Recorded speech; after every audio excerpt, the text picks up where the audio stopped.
Wind off the emerald forest comes through the window first, and then me. The little chimes on the sill knock against each other in that thin morning way, and I sit up on the plank crate bed, press my palm flat to the linen, feel the straw shift under the coarse fabric, and try to figure out who I actually am. Two sets of memories are layered on top of each other inside my skull. A half-broke young hunter from a village I have never seen, and a freshly graduated college kid from a world with traffic lights and instant noodles, and they keep handing the controls back and forth. Who am I? Where am I? Is any of this real? I get up to test it. I cross to the window and look out on a street that does not belong to any city I ever lived in. Morning mist still hanging low over the sandstone road. Merchant caravans grinding by. Women setting clay pots out onto the shelves under the awnings of their shops. A blacksmith's apprentice swinging the door open and hanging up the open sign. The whole scene is telling me, very politely and very clearly, that I have been dropped into a brand new world. So that is what we are doing today, apparently. If the dead boy's memories in my head can be trusted, this world runs on magic. Goblins and kobolds and mud monsters are the kind of thing a farmer might run into walking home.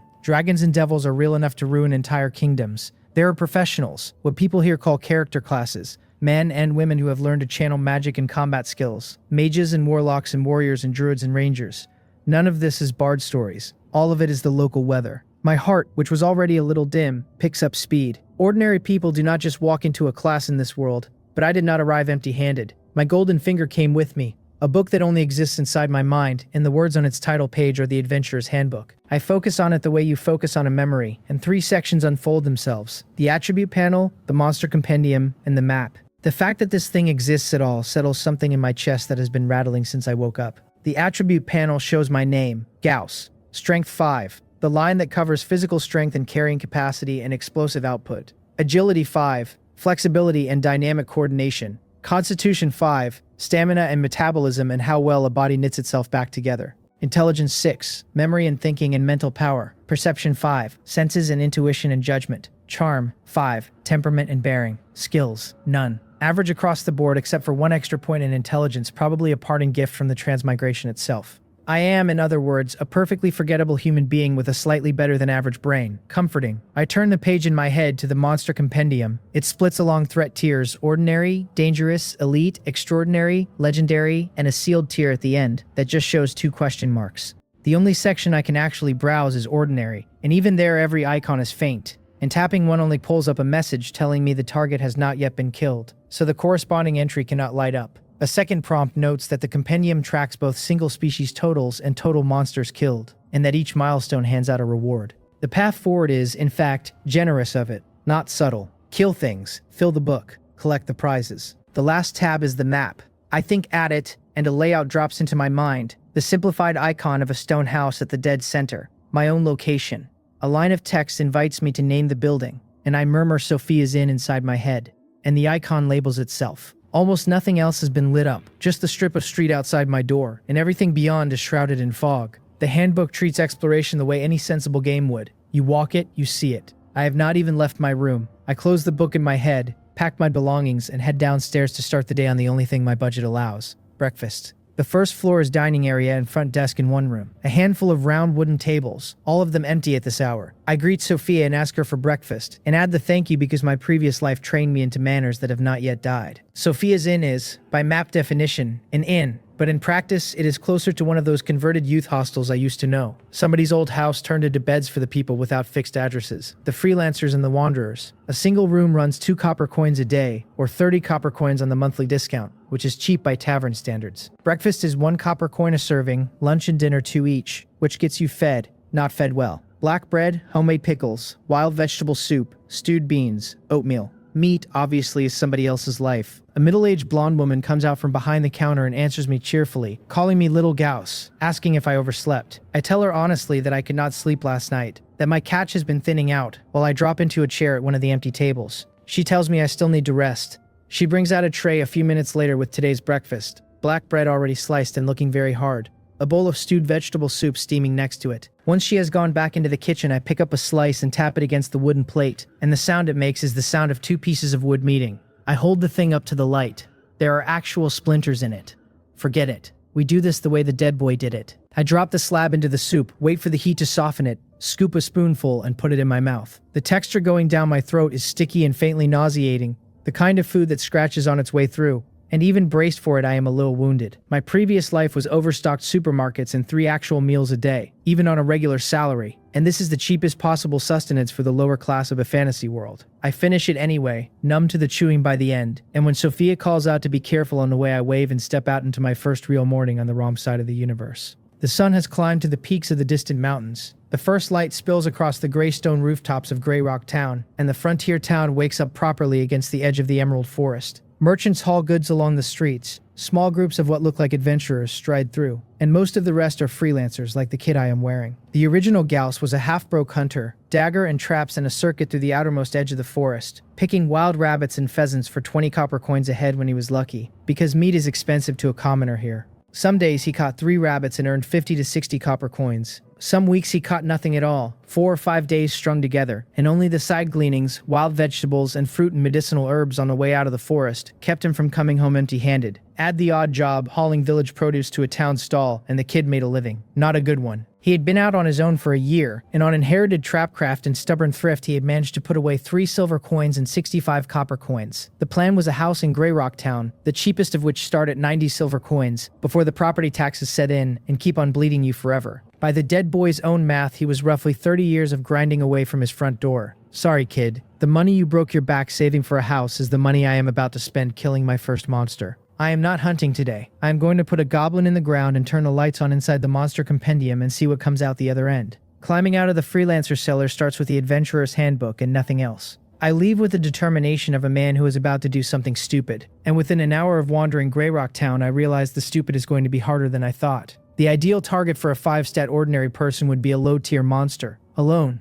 Somewhere close to home. Close is the part that does not exist. The town defense force sweeps the area on a regular schedule, and adventurers churn the surrounding country constantly, and the result is that the few kilometers around Grey Rock Town are scrubbed clean of anything I could actually pick a fight with. To kill anything I have to leave the immediate jurisdiction and try the outermost fringes of the Emerald Forest. Before I go, I burn through most of my savings on what the dead boy never bought. Equipment. Going at a monster with my bare hands, even a low-tier one, even one that ordinary people can handle, is the kind of thing you do once. I have one life. Cautious is the only setting. I work the busiest shops in town. 80 copper coins for a well-maintained second-hand dagger. 1 silver coin for a set of cloth armor, layered cloth with cotton lining, surprisingly tough under the fingers, enough to soak up a few hits. 20 copper coins for a dose of paralyzing poison from the herbalist, homemade, painted onto the blade and let it dry, and according to the shop apprentice anything I cut afterwards goes slow for a while. 40 copper coins for a topical herbal paste, the kind you smear on a wound to slow the bleeding. 30 copper coins for the medical basics, linen bandages, wooden splints, the rest of it. 2 silver coins and 70 copper coins total. My pocket comes out the other side holding 95 copper coins. I refuse to spend the rest. If the adventure goes sideways, I still want enough to keep myself off the street, fed and roofed for a while. Peace of mind buys a lot of bad decisions you do not have to make. The dagger fits the budget and the man. The original was trained on a dagger from boyhood. Prep work and skinning and clearing brush and self-defense, and his muscle memory still drives my arm. Long weapons would hit harder, sure, but a second-hand sword runs double-digit silver coins and I had never held one. Knowing your weapon matters more than the size of the blade in your hand. Armor is even worse. Decent leather starts at 10 silver coins, metal is somebody else's life entirely. Before I leave town, I sit down at the Nightingale Tavern at the edge of Grey Rock and pay 30 copper coins for a real lunch. Pickled fish in a small dish, careful pickles, a few pieces of stewed tender meat, a bowl of noodles. The portions are small, but it is meat, and a body that has been running on black bread for a year needs the fat. I am still mourning the copper coins on the way out. Then I burp once and feel my muscles wake up and decide it was worth it. Before a fight, you eat.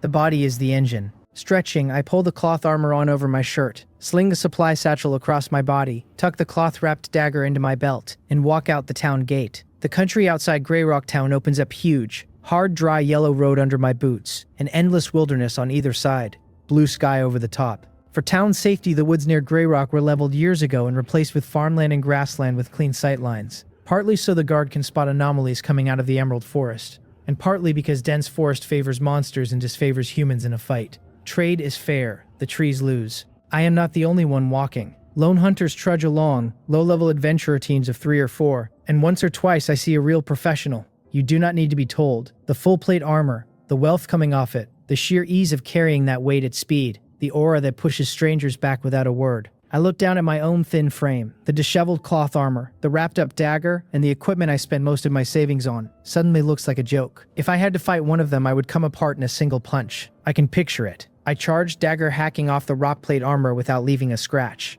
and a backhand sends me 2 or 3 meters into the dirt with no way back up. If I were the man in the full plate, killing one ordinary goblin to light up the codex would be easier than kicking a stray dog. A pack of them would not even slow him down. Then I laugh at myself, because the frog in the well jealousy is unbecoming. Anyone who has actually become a professional is not setting goblins as their adventure goal. The whole reason I am out here is the handbook. 1 kill flips the codex on. After that, we stop being weak. The road eats a long time. I pass it the way the dead boy passed it, watching the other travelers, talking myself up. A couple of teams ask if I want in. Several of them, actually. My kit must look just barely presentable enough by the standard of the bottom-tier adventurers to be worth recruiting. I refuse all of them. It is not arrogance, my combat strength is probably right in their neighborhood, and moving together would mean watching each other's backs. The problem is that the original Gauss has always worked alone, and I do not know any of these strangers. And joining a team means fighting both the monster in front of me and whatever decision the people behind me make. Better to walk in alone, decide my own pace, pick my own target, retreat when I want. When the strength is not there, cowardice is a tactic. A team strips that option off the table. The emerald forest swallows the sound of the road as I step under the canopy. The light shrinks. Birds I cannot identify call out somewhere overhead, the noise pressing into my ears, and the air goes a few degrees colder. I pull the dagger and hold my breath without meaning to. The forest looks the way it makes you feel. A long, dark, eerie throat ready to swallow whatever walks into it. The lush, dense emerald forest barely lets sunlight through, and a chill runs the length of my spine, the kind of chill that does not let up. Compared with the new low-level adventurers who come in here for the first time and immediately get lost, I am at a small natural advantage. The original Gauss made his living on the outer rim of this forest. He knew several hunting grounds and had left markers at every one of them,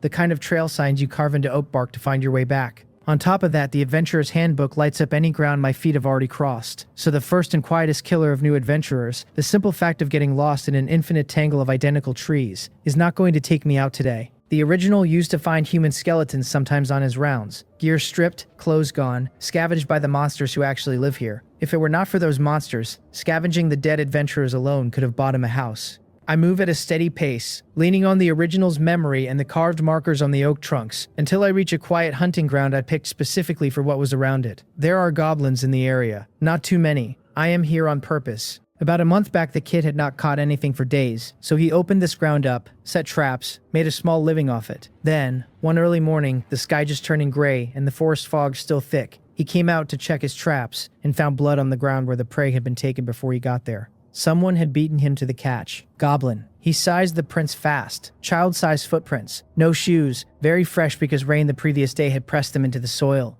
No barefoot child was wandering this deep into the emerald forest, and the print size matched a common goblin almost exactly. He abandoned the ground out of caution and never came back. Until now. I refocus and run the warning to myself out loud in my head. Even if the prints back then were all from one goblin, that does not mean only one goblin works this area. I run what I know about them. Pointed ears, dark green skin, murky eyes, thin limbs. Never very strong, always male, always short. Gregarious. They prefer meat, occasionally pick berries, and on a brain incapable of productive labor and a bloodline full of mean-spirited little quirks. They survive by robbery and plunder from first breath to last. They steal food. They steal women. They cannot reproduce within their own tribe, so they raid for it. And the species they raid most is humans, because human builds match theirs. Villages know this story by heart. They take food, tools, and women, and they leave a long, dirty trail behind them. Combat-wise, an ordinary goblin is about what you would guess. Weak in a one-on-one. Beatable by a single farmer with a decent weapon. They make up for it with numbers. They ambush. They surround.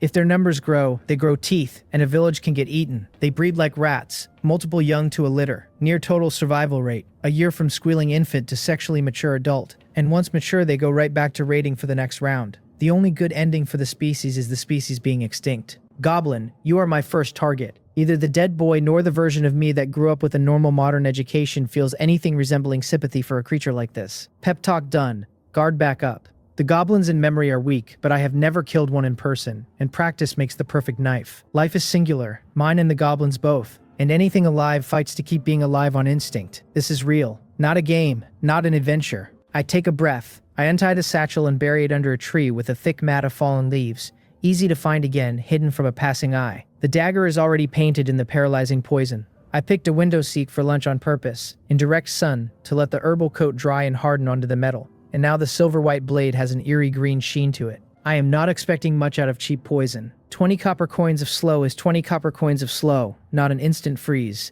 The real fight is the dagger itself. I close my hand on the handle and let the dead boy's muscle memory walk in. After a few seconds, my grip feels right. The angles feel right. I crouch and start working the ground, brushing leaves aside, looking for tracks. Hunter habit. Living things leave traces, especially low-intelligence things that do not bother to cover them. Footprints, fur, scat, food scraps, drag marks. The forest is loud with information once you know what to look for. Found it. A clear footprint in the dirt. Fresh, maybe within the last 2 days. The goblin is still working this ground. Probably the kid's stolen catch made enough of an impression that it keeps swinging through to see if anything has been laid out for it again. I follow the prints carefully, more prints and scat showing up the deeper I go, and the trail leads me away from the original hunting ground to a small pond not far off. I push the bushes aside and look at my target. A green-skinned little monster is sitting easy on a knee-high rock, sharpening a stone spear on the surface, picking at its foot and humming to itself. There you are. I hold my breath and let the eyes in the bushes get a long look. To me, this is not just a goblin. This is the gate of my class. I do not move yet. First I listen. I look around. Other than the rock the goblin is sitting on, the pond clearing is open ground with no cover, ideal for a head-on fight and lousy for a clean approach. The moment I leave the bushes, there are about 10 meters of exposed grass between me and the target, and 10 meters is short for a sentence and long for a charge. If I sprint and make noise, it will react in time. I need to circle around, come at it from behind, sneak in quietly, and put the dagger through before it knows I am there. Catching it while it is grinding its weapon is the right window, and the right window inside that is when its hands are not yet on the spear. Ready against unready, armed against unarmed, the physical advantage on my side, and the fight should be a one-way street. Plan locked. I crouch and slip sideways through the brush as quietly as feet allow, settling in directly behind the goblin. Once I am in position, I clamp down on the dagger handle. My hand starts shaking. Nerves or excitement, take your pick, and the sweat on my palm only makes me grip the rough handle harder. I swallow. The little green creature on the rock still has its back to me, picking its foot, humming, grinding the stone spear with the kind of relaxation of a thing that has never been hunted in its life. In a moment, the dagger in my hand is going to end its life. I close my eyes and take one more breath. In my previous life, I never actively killed anything bigger than a stepped-on ant. I'm about to take a living being apart, and the fact that goblins look vaguely human makes it heavier than I want it to be. It deserves to die. Make no mistake about that. The original's childhood comes up on its own, triggered by the sight in front of me. More than a dozen goblins attacked the village he lived in when he was small. The adults grouped up with pitchforks and sickles and drove them off. But a girl a few years older than him, his neighbor, was carried off and never came back. I do not need to spell out what happened to her. Same kind of tragedy has played out for thousands of years across this land. I open my eyes again, and any hesitation that was in them is gone. I jam my right thumbnail hard against the knuckle of my index finger, and the sting takes the tremor out of my hand. The grip steadies. I crawl out of the bushes on hands and feet near flat, breathing held. Outside of the chirping of birds and the buzz of insects, the forest is silent. The wind has gone still. The pond does not have a ripple in it. I stop about 3 meters from the goblin, close enough to see the coarse hair in the folds of its green skin and the small twitch of its muscles as it breathes. I rise slowly, the way a kid plays red light, green light in the dark, letting the blood move properly through my legs again. When my body is no longer locked up, I take one more breath, and I move. A big stride first. My toes drive against the ground and the recoil shoves me forward. 3 steps in 2, and I am on the rock. The goblin, deep in the grind of its spear, jerks at the sudden noise, twitches, and grabs for the stone spear by instinct. I do not give it the chance. My right boot stamps down hard onto the wooden handle of the spear, full weight on it, its fingers close on air. It reaches again. I kick the spear away. Before it can sit up, I drop on it, left hand on the back of its skull, driving its head into the rock surface, left knee on its back to pin it under my weight. The shriek that comes out of it is sharp and ugly, choked, muffled, but burning loud, and it thrashes anyway. The fangs that close are inches from my arm. The foul saliva spraying makes my eyes narrow on reflex. Even pinned face down on stone, it still rips out an unbelievable will to live. Slender arms swinging back at an unnatural angle to claw my forearm with gray, sharp claws. The angle is terrible for force, and the cloth armor catches the worst of it. The scratches drag along cotton layers without doing much. Still, the fight in it, the resistance shoving up into my chest, makes my breathing go heavy and my heart try to leave through my ribs. Low-level adventurer fighting low-level monster. This is what it looks like. Not pretty. I do not give it any more room. I bear down with my left hand to keep its head pinned, set the dagger in my right, line up the soft spot on the side of its neck, and drive in with both shoulder and elbow at once. The green glowing blade goes through dark green skin like a knife through soft tofu. A red plume goes out of the wound like spilled mercury. My arm and my sleeve are soaked instantly. I taste copper in the back of my throat anyway from how hard I am breathing. The thing under me is still trying to fight, even bleeding out, and I grit my teeth and twist the dagger inside the wound a few times to push the bleeding faster. The noise out of its mouth turns intermittent, a broken bellows letting out short, gurgling syllables, and a few seconds later it stops moving. I gasp, stand up off it, and put the dagger in twice more, once into the left side of the chest, once into the right, to make sure the corpse is a corpse. Then I drop the blade, sit down on the rock, and let every muscle in me give up at once. As a hunter, the body has the stamina and the reflex for it. The mind has not caught up. My chest is hauling air, the heartbeat in my ears is too loud, and I sit looking at a green corpse and a sticky red arm, and the world refuses to feel real for a few long seconds. Not a game, not an adventure. Real, actual killing. I sit by myself for a while. Once my breathing has come down again, the worst of the first kill nausea backs off. The human animal adapts quickly. I am still a little crooked in my own head, but I have accepted what I just did. The handbook announces my first goblin kill, and the monster compendium officially comes online. Total monsters killed. 1. First blood achieved. Reward arrives, the 0-level cantrip mage hand from the mage class, and intelligence +1. The next milestone wants 10 total monster kills. The book also notes I have accumulated 1 goblin kill, awards me the title Goblin Hunter, with a note that the title will upgrade as my kill count climbs. The current effect under the title is Bane, which adds 10% attack damage in combat against goblins and related evolved species. First blood.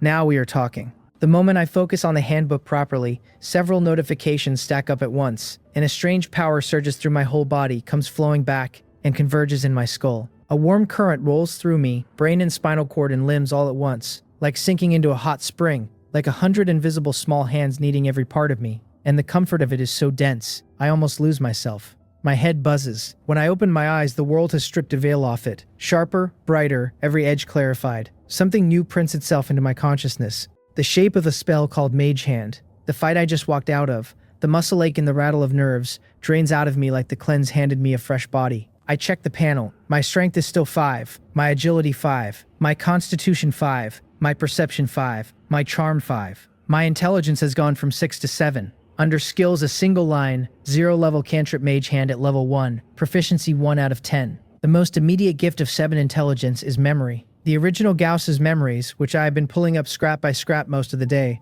are now thoroughly digested and absorbed in an instant. My recall feels sharper than it ever was in my previous life. The point does not feel exactly like raw intelligence quotient though. My reasoning sharpens a little, but only a little, and the rest of the lift lands on memory and on a kind of cleaner mental clarity. And there is one more thing. A weak magic power born of this change is now moving inside me. New, faint, real, like a child running around a new house. The mage hand spell is also in my head, so as soon as the magic feels stable I should be able to start practicing. Not the right time for that though. Not in a forest. I push the thought down. The monster compendium quests are also clear now. Total monster kills, 10 next milestone. Individual species also pay out. Accumulate enough of any one race and the corresponding rewards open. The framework is honest. I come back to the real world. The goblin is dead. Time to collect. I pick up the kicked away stone spear and weigh it. Better than it looks. The haft is sturdier than I expected. I take it. Right now my only weapon is a small dagger, and a stone spear is an upgrade I will not refuse. I just do not know how durable it actually is. Even the original kid never carried a proper hunting bow or a spear, because the wilderness is monster country, and direct hunting is more dangerous and less efficient than setting traps. Cautious strategy is probably the only reason he still has all his limbs. He tried wooden weapons a few times and they all broke. He gave up. The goblin itself wears nothing but a rag across its hips and the rag stinks. I do not strip it. It would not fetch a copper coin and it is doing more good staying on the body. There is nothing valuable on the corpse, and since I am not killing in a commissioned area, I cannot turn in body materials for a bounty. The only thing worth taking is a beast tooth ornament hanging from the neck, and I cut it loose. The natural forest will clean up the rest faster than any burial. I gather my satchel from under the oak, and I leave fast, because the smell of blood pulls in other things, and standing around in the forest after a kill is the rookie mistake nobody survives twice. I do not breathe out properly until I am back at the oak, where the satchel was hidden. My first monster kill went smoother than expected. Time to go home and rest. 10 monsters is not a thing I am doing tonight. The reason I landed that lone goblin so cleanly was the original's intelligence on the area, combined with a planned ambush. And that combination is not the default in this forest. In the wild, low-level monsters travel in packs. 2 fists cannot fight 4 hands, and attacks coming from multiple directions are tricky no matter the individual gap. I am not ready to fight a group without taking damage. I need to go back and digest what I just earned, and get stronger before I push my luck. I walk back the way I came, watching the map.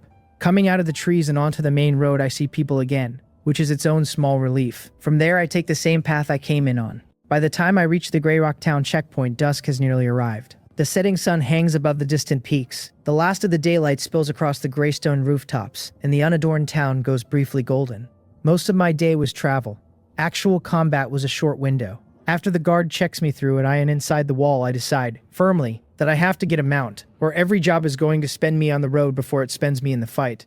I am developing toward mage, and constitution and strength are both still average, so I need to budget stamina more carefully than a fighter would. I stop at a bathhouse. The hot water turns my skin red and bleeds the fatigue out of me along with the steam. I shed the cloth armor and put on loose linen, and I feel like a person again. After a fight, a body needs proper rest and a little enjoyment. You cannot hold tension forever without something snapping. The summer night in Grey Rock Town runs on a clean, cool breeze that feels like spring water, the sky deep blue and freckled with stars. The market square in the town center is lit with pine resin torches, open-air stalls strung along the streets with canvas awnings on bamboo poles, wind chimes chinking softly, ceramic pots full of food putting their smells into the air. The original kid was too tight with money to ever come out at night. Walking through it for the first time, I feel something close to wonder. Most of the stalls are food, but there are fortune tellers, cheap jewelry, and a string puppet show that has pulled the biggest crowd. Night watch guards with long swords at their belts walk the perimeter keeping order. The town is bright and easy after dark. I like it. I drop into a squat in front of a sundry goods stall and ask the old man behind it how much the goblin's beast tooth ornament is worth. He leans in, examines it carefully, and says, with the certainty of a man who deals with this kind of thing all the time, that I plundered it from a goblin. I tell him yes, that I killed one in the Emerald Forest this afternoon, and I took it off him. He offers me 1 silver coin, explaining that customers who like the primitive and wild style are not common around here, and the piece is not particularly rare. He adds that this is roughly the market rate and that I should feel free to ask other merchants and confirm. I am generally satisfied with the offer, since 1 silver coin is nearly a quarter of my old savings. But since I do not know the market, I take his advice and shop the price around. Money matters to an adventurer. Equipment, weapons, potions, instruction from a famous master, skill training, all of it costs. The old man was honest. The other quotes hover around 1 silver coin. I finally settle on 1 silver coin and 8 copper coins for the ornament. Next morning I am up before the first town bell, sitting cross-legged on the bed, focused. Mage hand. The cantrip is new, and I have not used it under live conditions. Over half an hour I burned through nothing but failures. Then, maybe from the accumulated attempts, maybe just luck, I land it once. The successful cast is strangely vivid, like my consciousness fed in the right instructions, and the magic in my body began to surge along a specific path and release a peculiar fluctuation. The fluctuation vibrates outward and quickly weaves itself into an invisible phantom arm in front of me. I am sitting on a straw bed with an invisible hand floating in front of me, and the corners of my mouth go up before I notice. I send it drifting around the room with a thought. Send it to grab the dagger off the table, and the dagger wobbles up into the air at the end of an arm I cannot see. I just cast a spell. Actual magic. The kind of thing my previous life had only inside movies and novels. The shock of it lands just about as hard as the shock of finding myself in a new world did. Before I can keep experimenting, the phantom arm comes apart, and the cloth-wrapped dagger thumps back onto the table. Not enough practice. The line on the panel updates, Mage Hand Level 1, Proficiency 2 out of 10.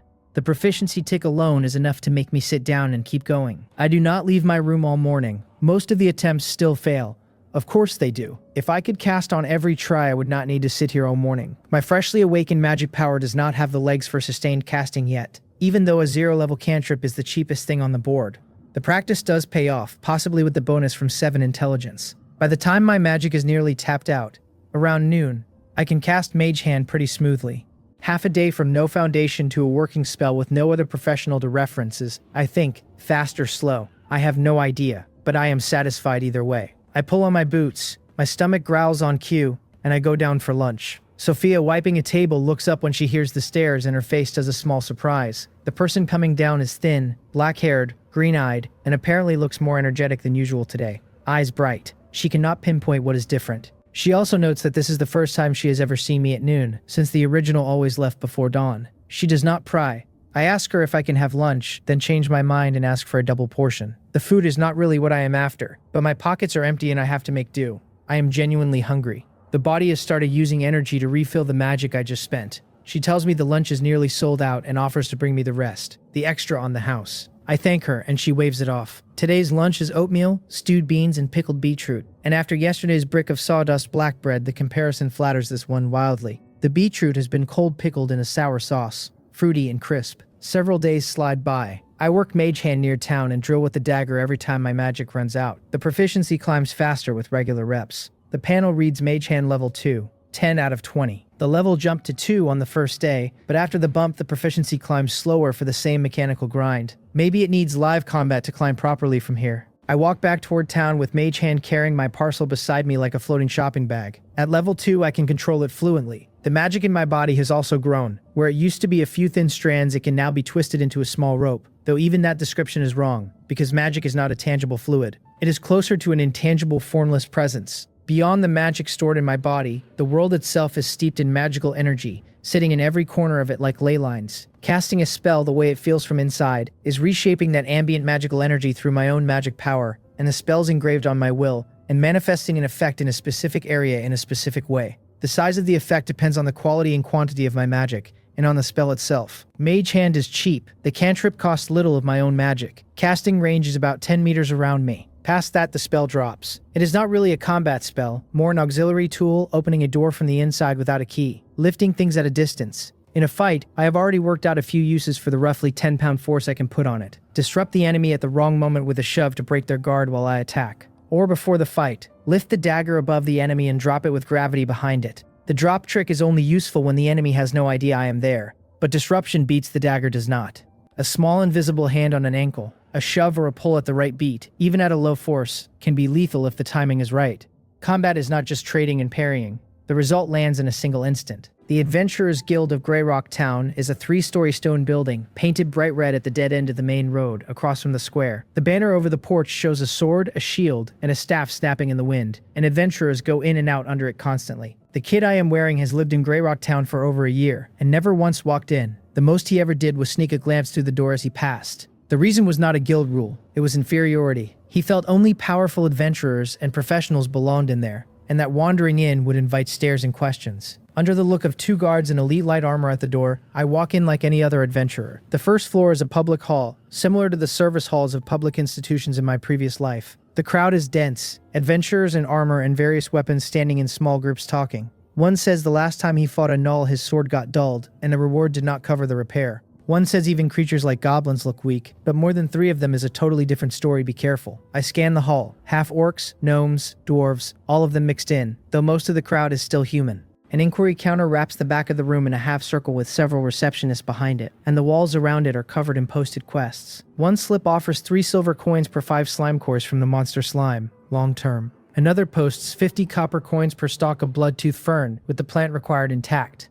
I stare at the wall, dazzled, and decide to go straight to the front desk and just ask. The young woman at the counter has a clean face and a careful posture. She greets me as receptionist Petra, employee number E, 21051. Polite, balanced, well-trained. I tell her I am here for the first time and ask what I need to do to accept tasks. She tells me I need to register as an individual adventurer first, and adds that the registration fee is 1 silver coin, and asks if that is acceptable. I tell her yes, and pull a silver coin out of my pocket, quietly thankful for the goblin ornament I sold a few days ago, because without it, I would have been embarrassed standing here unable to pay. She slides me an adventurer registration form, and I fill it out. Name, age, basic physical information, permanent address, and proficient weapons or skills. Then hand it back. Her hands move under the counter, and within seconds she produces a white badge, telling me this is my personal identification and proof of adventurer rank, that I will need to present it when accepting or submitting quests, and that a replacement runs 1 silver coin if I lose it. The badge is diamond-shaped, white metal with engraved plant patterns. Workmanship is not bad. I asked Petra directly for any combat quests involving goblins, preferably ones with fewer monsters. Goblins because they are the most common low-level monster, and because psychological inertia is a real thing. I have already killed one and I feel more confident facing them again. I have not fought anything else and the names alone do not tell me how strong the others are. She thinks for a moment and points me to a section of the wall, telling me there are some goblin requests there, but the numbers are basically double digits and up, because villagers will not pay a bounty for small numbers if the goblins are not actually threatening them. I thank her and walk over. The goblin wall is, as advertised, mostly groups. A common bounty quest for 10 silver coins describes the sheep pen at Stoneclaw village being attacked by a group of goblins, asks for the goblin clan near the village to be wiped out, estimates 10 to 15 goblins, asks for the complete left ear of a goblin as proof, time limit 5 days. Another common bounty quest pays 50 copper coins per head and asks adventurers to assist the guards in clearing goblins from the main road between town and the Emerald Forest. Long term, again the complete left ear is proof. There are plenty of postings. Every village and outpost in the surrounding area routes its tasks through this guild, the only one in the region. and goblins attack villages and rob caravans constantly. There are no postings for lone goblins. Outside of long-term assignments without specific locations, every harassment job is a pack of 2-digit goblins on with 1-0 level cantrip. I am still standing there with my brow knitting when a low conversation drifts out of the next aisle, and the word goblin pulls my ear over. I am not eavesdropping on purpose. The voice notes that White Birch Village is a bit far, asks if 7 or 8 goblins is workable, and a second voice says relax. Trash like goblins, I can drop one with a single arrow. The party turns out to be 1 male and 2 females, all of them maybe 18 years old. The girl with long curly brown hair wears form-fitting light armor with a bow on her back and a dagger in the side of her long boots, sharp-eyed, talking with her hands on her hips, clearly the leader. The other girl is shorter and quieter, short black hair bangs straight across her eyebrows, gaze evasive, 2 daggers at her waist. The young man stands with his arms crossed and his back against a pillar, expressionless, a long sword at his hip. All 3 of them are wearing equipment more stylish than mine. Leather and light armor in good condition. Weapons bright and clean. In fact, a little too clean, like they have not actually been used yet. Newcomers like me then. The archer girl is holding a quest slip. 7 or 8 goblins, less than the wall numbers, and in a 4-person team even with the money split it would be safer. As a mage I need a front line, and that is exactly what they have. I walk up and greet them. I tell them my name is Gauss, that I am a new adventurer, and ask if they are looking for more members. The voice from out of nowhere startles all 3. The short-haired girl flinches all over. The archer girl looks me over with the kind of scrutiny strangers earn first and does not answer. From the resistance in her expression I can tell she is leaning toward no. I am thin, in a washed-out linen tunic with a few drafty holes at the hem, and the only weapon I am wearing is a battered dagger. Calling me an adventurer is generous. I look more like a young man down to his last meal, taking one last shot at not starving. The only mark in my favor is the face, fairly clean and fine-boned, black hair and green eyes, bright eyes that make people want to look twice. She is not about to recruit a decorative item to her team. She is just rehearsing a refusal. The swordsman against the pillar breaks the silence first. He tells me they are also newcomers and that if I want adventure experience, it is better to find a veteran team. He says it listlessly, but the content is kind. I tell him it is fine, that my goal is also a goblin commission, that I have not found one a single person can do, and that I figured I would try forming a temporary team. Truthfully, I am not looking for veterans. They tend to be career bottom-tier types I would rather not throw in with. The archer girl says she needs to discuss it with her companions. I tell her no problem and step back to give them room.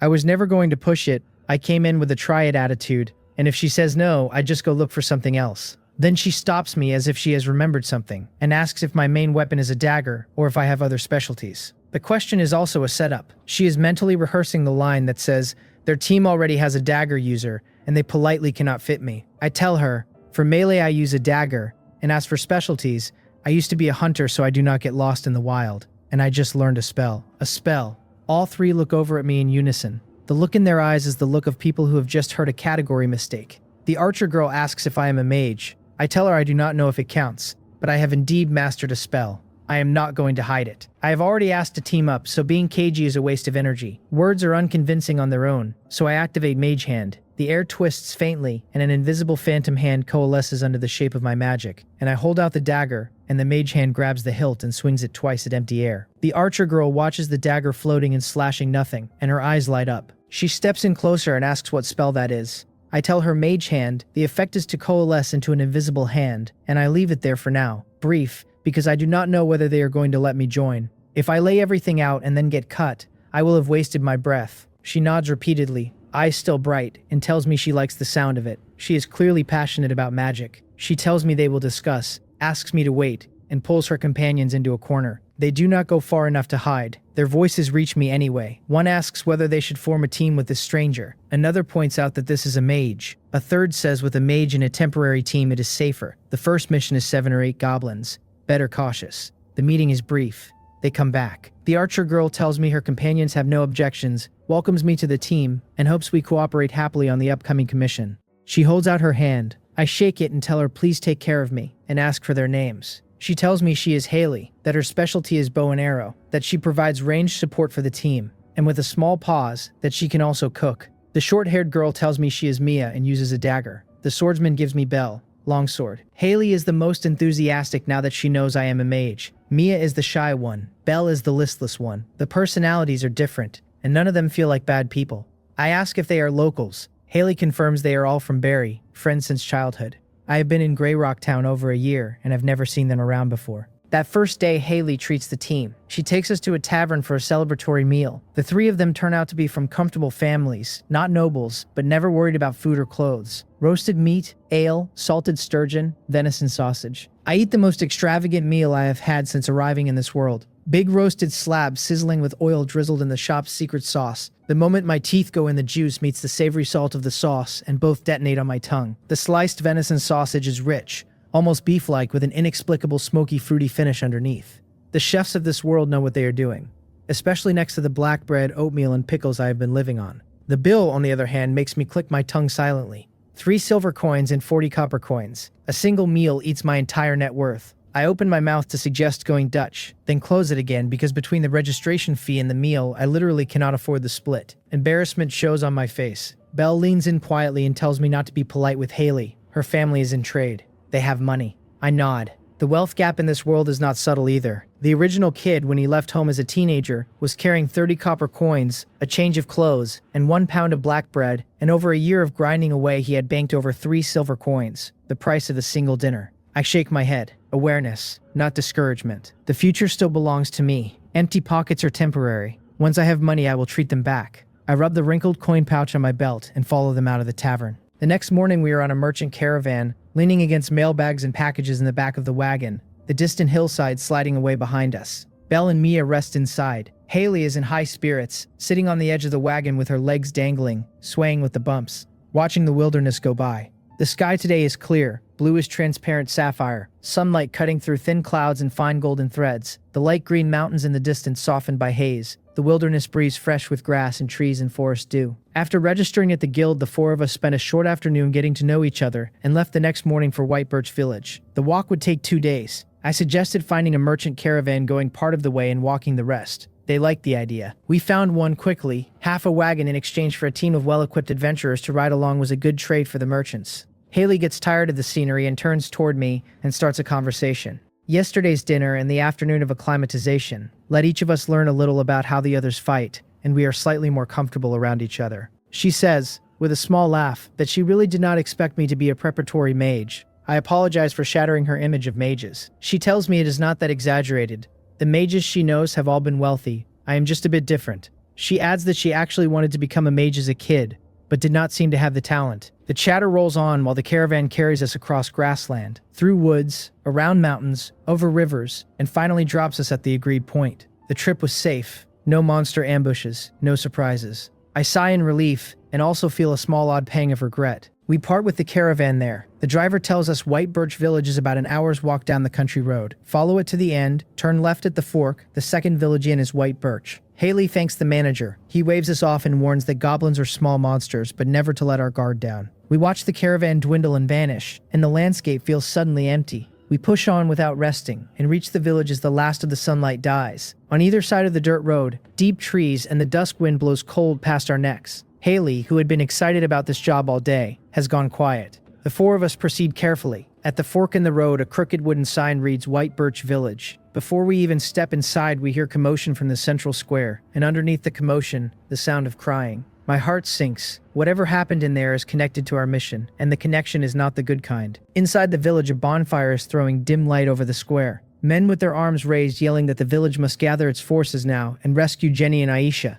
Other men looking hesitant and saying it is already dark, that they should prepare weapons tomorrow, and the first group cutting them off. Tomorrow will be too late. Those filthy green-skinned bastards will not give the village time to prepare. Women sit on the ground wailing about their children, faces wrecked with grief. Haley calls out across the noise, asking if this is White Birch Village, telling them we are the adventurers who accepted the commission, asking for the village chief, asking for the situation. The shouting drops away. Under wary stares, an old man leaning on a walking stick steps out of the crowd and introduces himself as the village chief of White Birch Village. He welcomes us and apologizes for the lack of hospitality, says the village is in a dire situation. Haley tells him it is all right and asks him to give us the specifics, since we are here for the commission. She produces the accepted commission document to prove who we are. The chief sighs in relief and starts the story. 2 of the village's women have been carried off by a goblin tribe. The tribe has been active in the surrounding jungle for several months but never attacked people before. The worst they did was occasionally steal a sheep, a chicken, a duck. To reduce the losses, the villagers pooled the money and posted the bounty in Grey Rock Town. The goblins then went quiet for 2 days. No sightings, no losses, and the villagers relaxed a little, expecting adventurers any day now to come clear out the nest. They let their guards slip. Today, as day was sliding into night, the village had its first real harm. 2 women snatched in one go. It is fully dark now, and movement is hard. Outside of the immediate family of the 2 victims, the rest of the villagers do not want to enter dense forest in the dark to fight goblins. People are, in the end, self-interested. So in the square, the village split. The rational side saying night combat is too dangerous, and there is no guarantee of rescue.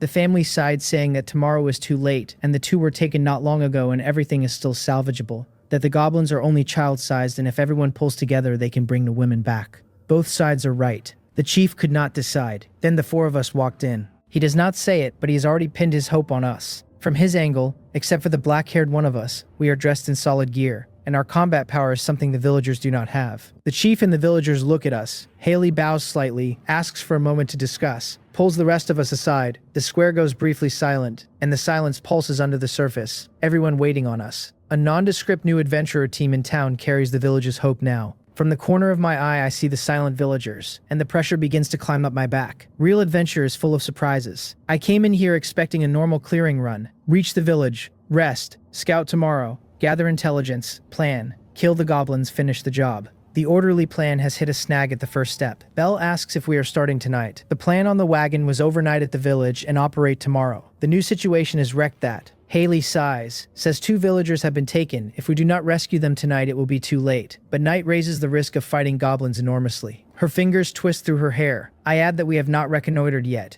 Mia echoes that it is definitely dangerous. None of us is an experienced adventurer. Instinct says night is bad. Monsters always see better in the dark than humans do. Reason says wait until sunrise, scout the stronghold, then move. But if we do that, the 2 victims will suffer harm that cannot be undone. We came here on a goblin extermination commission. Inwardly, I sigh. Choices that have no right answer. Haley takes a breath, her forehead damp, and proposes we decide individually and respect whatever the team picks. She counts down 3, 2, 1, and we all say it at the same time. I lag half a beat behind the others and arrive at the same word. Go. A good education in my previous life will not let me be cold-blooded. She breathes out in relief when everyone lands on the same answer. I add that we need to bring villagers familiar with the surrounding woods, and we need lighting. And during the mission, we have to put our own safety first, because rescuing the victims depends on us staying alive. My map keeps me from getting lost, but I know nothing of the unexplored stretches, and I need locals who do. It is the only way to minimize risk. The others agree.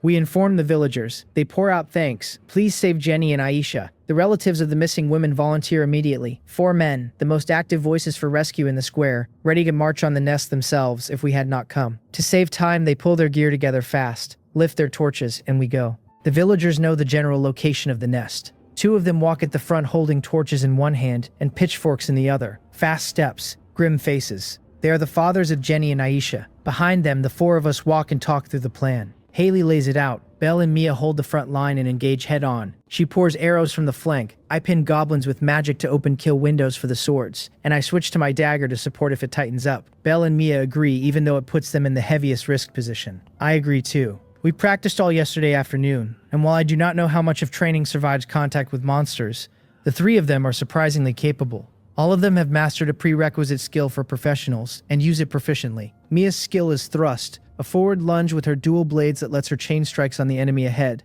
Belle's skill is cleave, simple in name, but on activation it surges force into his blade so the slash hits much harder. Haley's skill is precision. On activation her eyesight and grip strength rise, and she lands every shot at mid to short range. Add my mage hand on top. Despite the lack of mission experience, this rookie squad is, on paper at least, stronger than a lot of low-level adventurer squads. That is why I signed on to the operation. 7 or 8 goblins, even at night, are no match for a squad where every member has a skill. We just need to use the skills to drop 1 enemy each at the opening. And from there, it is a sequence of one-on-one fights. The 2 villager fathers ask us to please hold the goblins down for them, and once they have each handled their own enemies, they will come to help us. We tell them not to worry, we can handle a single goblin each. Not long after, we come to a cave. It looks natural, about 2 meters across, falling away into a pitch-black depth. The villagers confirm this is the place. We look in, see nothing. The entrance is slick with moss, and a sharp, pungent stink like old urine drifts out. We stop in front of the opening.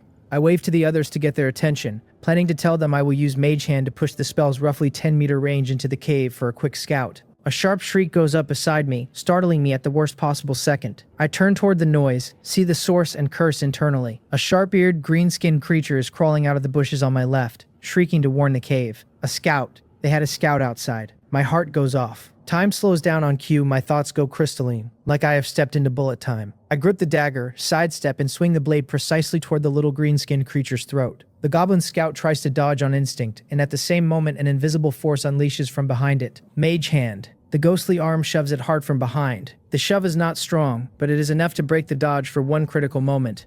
The metal blade traces a clean arc and goes through the green skin, and blood gushes out like crushed tofu. Die. In the span of one reflex, the fluid slash combined with the perfectly timed spell has opened the scout's throat. The loud shriek collapses into a dry hiss. The compendium notes total monster kills. 2. The body thuds down, head nearly severed, and the murky dark yellow eyes lock onto me, as if trying to memorize the human who took it apart in its last second. Prepare to engage, I tell the others. They had not expected me to move that fast, but there is no time for surprise. The shriek has already alerted the cave. Incessant shouts come pouring out of the dark, the aggressive threats of enraged monkeys as goblins swarm out of the nest. Footsteps multiply in the shadows. In the flickering firelight, pairs of glowing red eyes start flicking out into view. 1 pair, 2 pairs, 8 pairs, 12 pairs, 13 pairs. I have been counting silently and the math is wrong. I shout to the others that the numbers are wrong. There are too many of them, the intelligence was flawed. Watch out. A dozen or more pairs of red eyes line up against us, and it feels as if the whole cave is crawling toward us at once. My heart pounds, my hand clamps on the dagger handle, and I have already learned my second valuable lesson out here. Never blindly trust mission intelligence. 18. I land on the number and I keep landing on it, because the intel was 7 or 8 and the count is 18, and there is no time to ask the Adventurers Guild what went wrong in their paperwork. The 4 village fathers can each pin 1 goblin if we are lucky, and that leaves 14, which means every one of us takes at least 3 at the same time. On paper, that sounds workable. In the dark, with a ring of hideous green faces hissing through brownish-yellow teeth, the raw animal weight of it presses in differently than a single goblin ever did. 1 goblin you fight, a pack you survive. The goblins erupt from the cave and the clearing splits into pockets, each of us swarmed by our own private nightmare. A spear goblin comes straight at me, its murky eyes locked on my jaw and its lips trembling with greed, drool stringing off the brownish-yellow teeth. It throws its shoulder into a stone spear wrapped in tough vines and drives it up at my throat from below. And my vision slows again like a switch flipping. Not just the spear in front of me, a knife goblin sneaking up behind me, a third one circling on the side. I am almost completely ringed by green-skinned runts in the span of one breath. The accelerated thinking gives me the analysis, but my legs are still ordinary human stats. I kick hard off the soil and shove myself sideways into the only open angle, and the spear and the dagger both slice empty air where my body had been. Sweat starts beating along my back. My intelligence is the only outstanding stat I have, and the rest of me is a normal, healthy adult male, which means my brain reacts in time but my body answers half a beat late. I have to live in the gap. The 3 of them close back in before I can press the advantage. I want to take 1 down in the same clean slash I used on the scout, but reality keeps me skating, dodging, parrying nothing because there is no parry. Just movement.